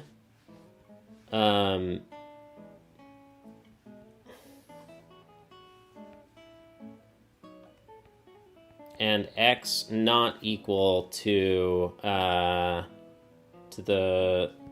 0.1. Then 0 is less than absolute value of x minus 1. And absolute value of x minus 1 being less than epsilon over 2 implies that, yeah, you multiply, we just do the work that we did before in reverse.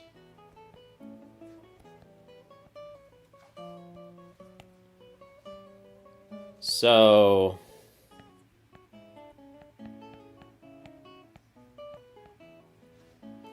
absolute value of 2x minus 2 is less than epsilon as desired. That's the structure of a epsilon delta proof. You do this scratch work thing to figure out what it should be, and then you start over and choose a specific delta based on any epsilon that you, based on an arbitrary epsilon. Cool. We got it.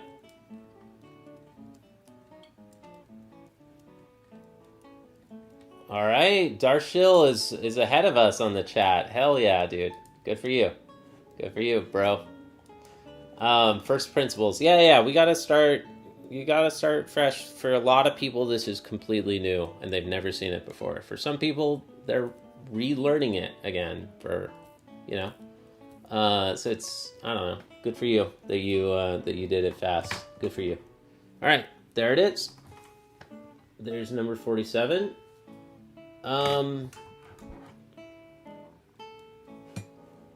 OMG, this is your first math live. Thanks for tuning in. I'm glad you made it. 4-hour stream today is insane. That's actually insane. Thank you, everybody. Once again, we do have channel memberships now. So, y'all, I hope y'all are excited because we're adding a lot of new stuff now. Adding new items, adding more new things. And I really want to make it as affordable as I can for everybody. So, let's see.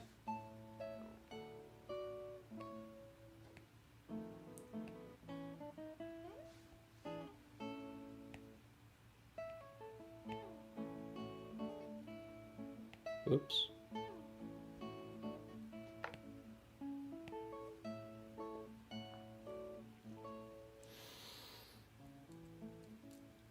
Cool. So Luna tier, you get emojis, you get green usernames in the chat, you get shout outs, you get ad-free streams. I'm just going to say, I'm not going to apologize. I was always going to turn on ads at some point when I could. You get access to the VODs of the streams. One time you get a problem request and you get your name in the book. And then also subscribe if we get applied systems calculus. Nope, I'm going to be working the math that I'm already planning on working. So we're doing calculus and we're doing mostly theoretical calculus in just the beginning. And this is the last week of calculus on top. Next week we're going to begin abstract algebra instead, because right now it doesn't look like I'll be... Yeah, what is systems calculus? It sounds like you're talking about engineering, like calculus for engineering or something. Okay, so tier 1, it's 59 rupees, $1 US. It's really cool to me that YouTube will localize prices everywhere. And let's see. Let me move this.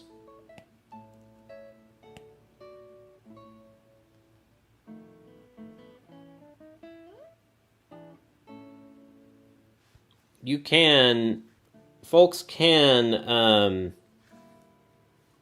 do one-off tips if you want to see a problem from the math that I'm working, from the math that I'm studying. I'm not going to drop everything and do some JE problems or something. But for a $5 super, which is the same as 300 rupees,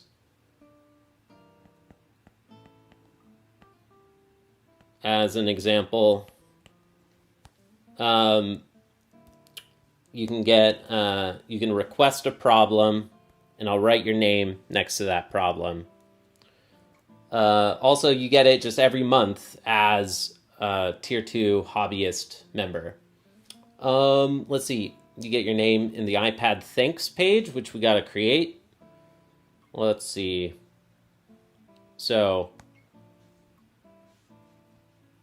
how do we do this? Thank you.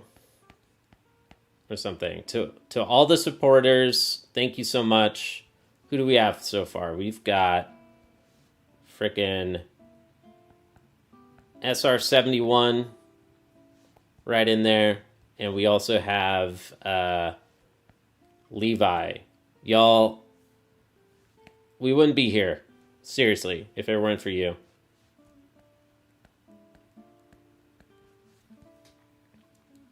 Love this mindset, very structured. You like it? Mom, I'm famous once again. I know, yeah. So this is at the end of the streams. At the end of the streams, it's just like Patreon walls. Like every YouTuber does this, right? Like, thank you to all the supporters who make this possible and who allow this to stay free, because the streams are still free. The basic math series is still free, all that. Okay. Oh, and also, dude, seriously, we also got Levi. I'm going to go ahead and I'll put Heidi in here now, but no, I'll save it. I don't know if she's still lurking, but... Oh, wait, no, my bad. Not Levi. I meant earlier we got Leroy. We got Leroy in the book as well. Leroy was in the chat. Don't know if he saw it, but cool. Just some ideas. These are all ideas that come from my guitar channel, where I have done similar stuff and it's worked pretty well. It's a way to do like a gratitude-based model. Pay me, Lonnie. Pay me $5. $5 super chat. I'll put your name. Well, I'll put your name in my book, and then once it's like $20 or something in total. Bro wants free name wall. I know, right? Yeah. No, it needs to mean something. Like it doesn't really make sense if it just doesn't mean anything.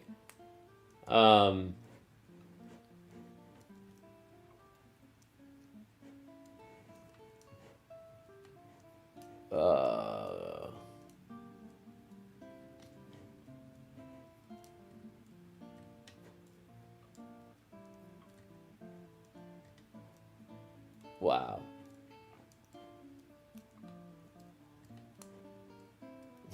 Okay. Hell no. Well, I hope you enjoy the free content. It's fine. I totally get it.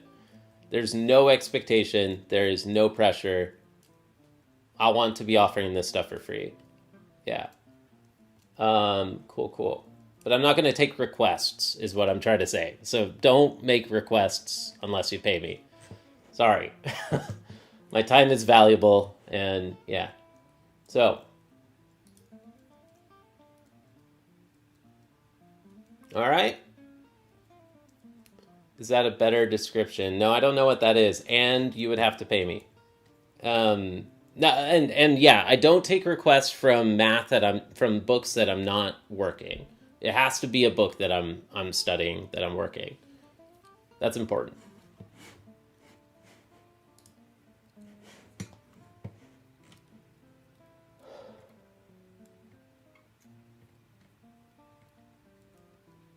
Cool.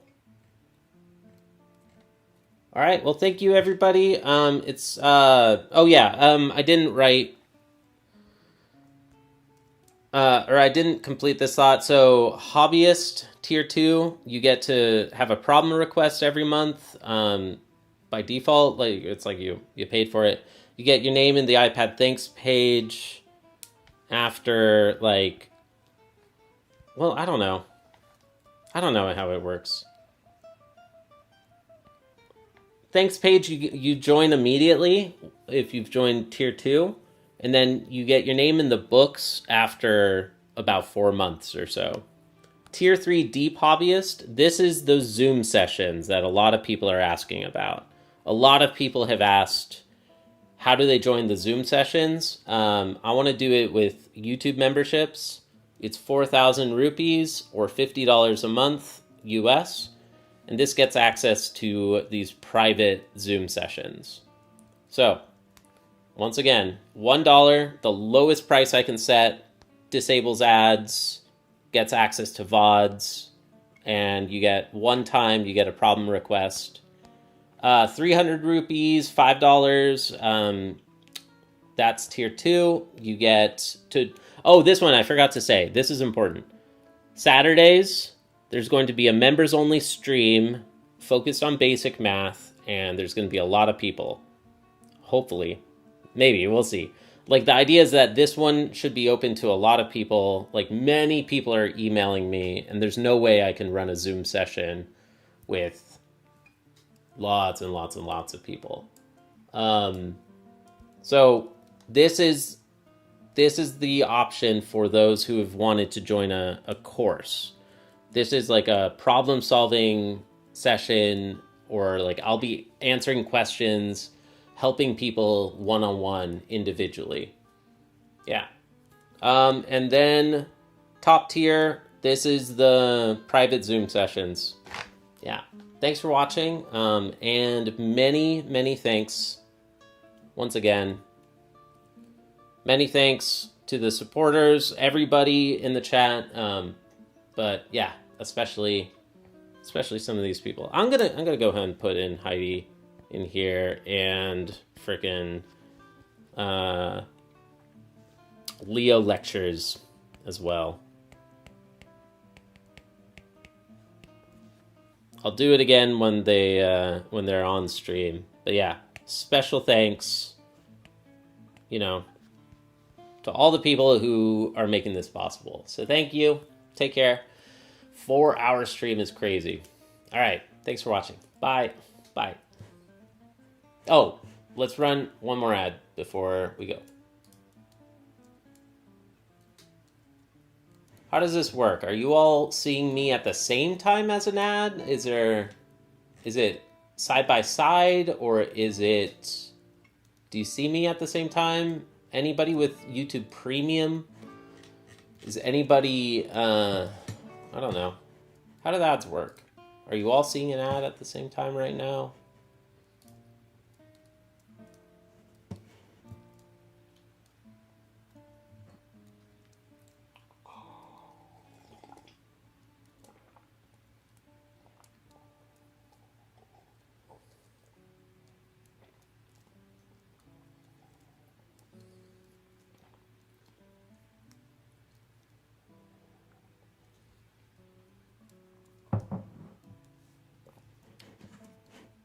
Okay, I think it should be over by now. I don't know how this works. I've never really used these. Okay. Thanks for watching. Bye, everyone. Bye.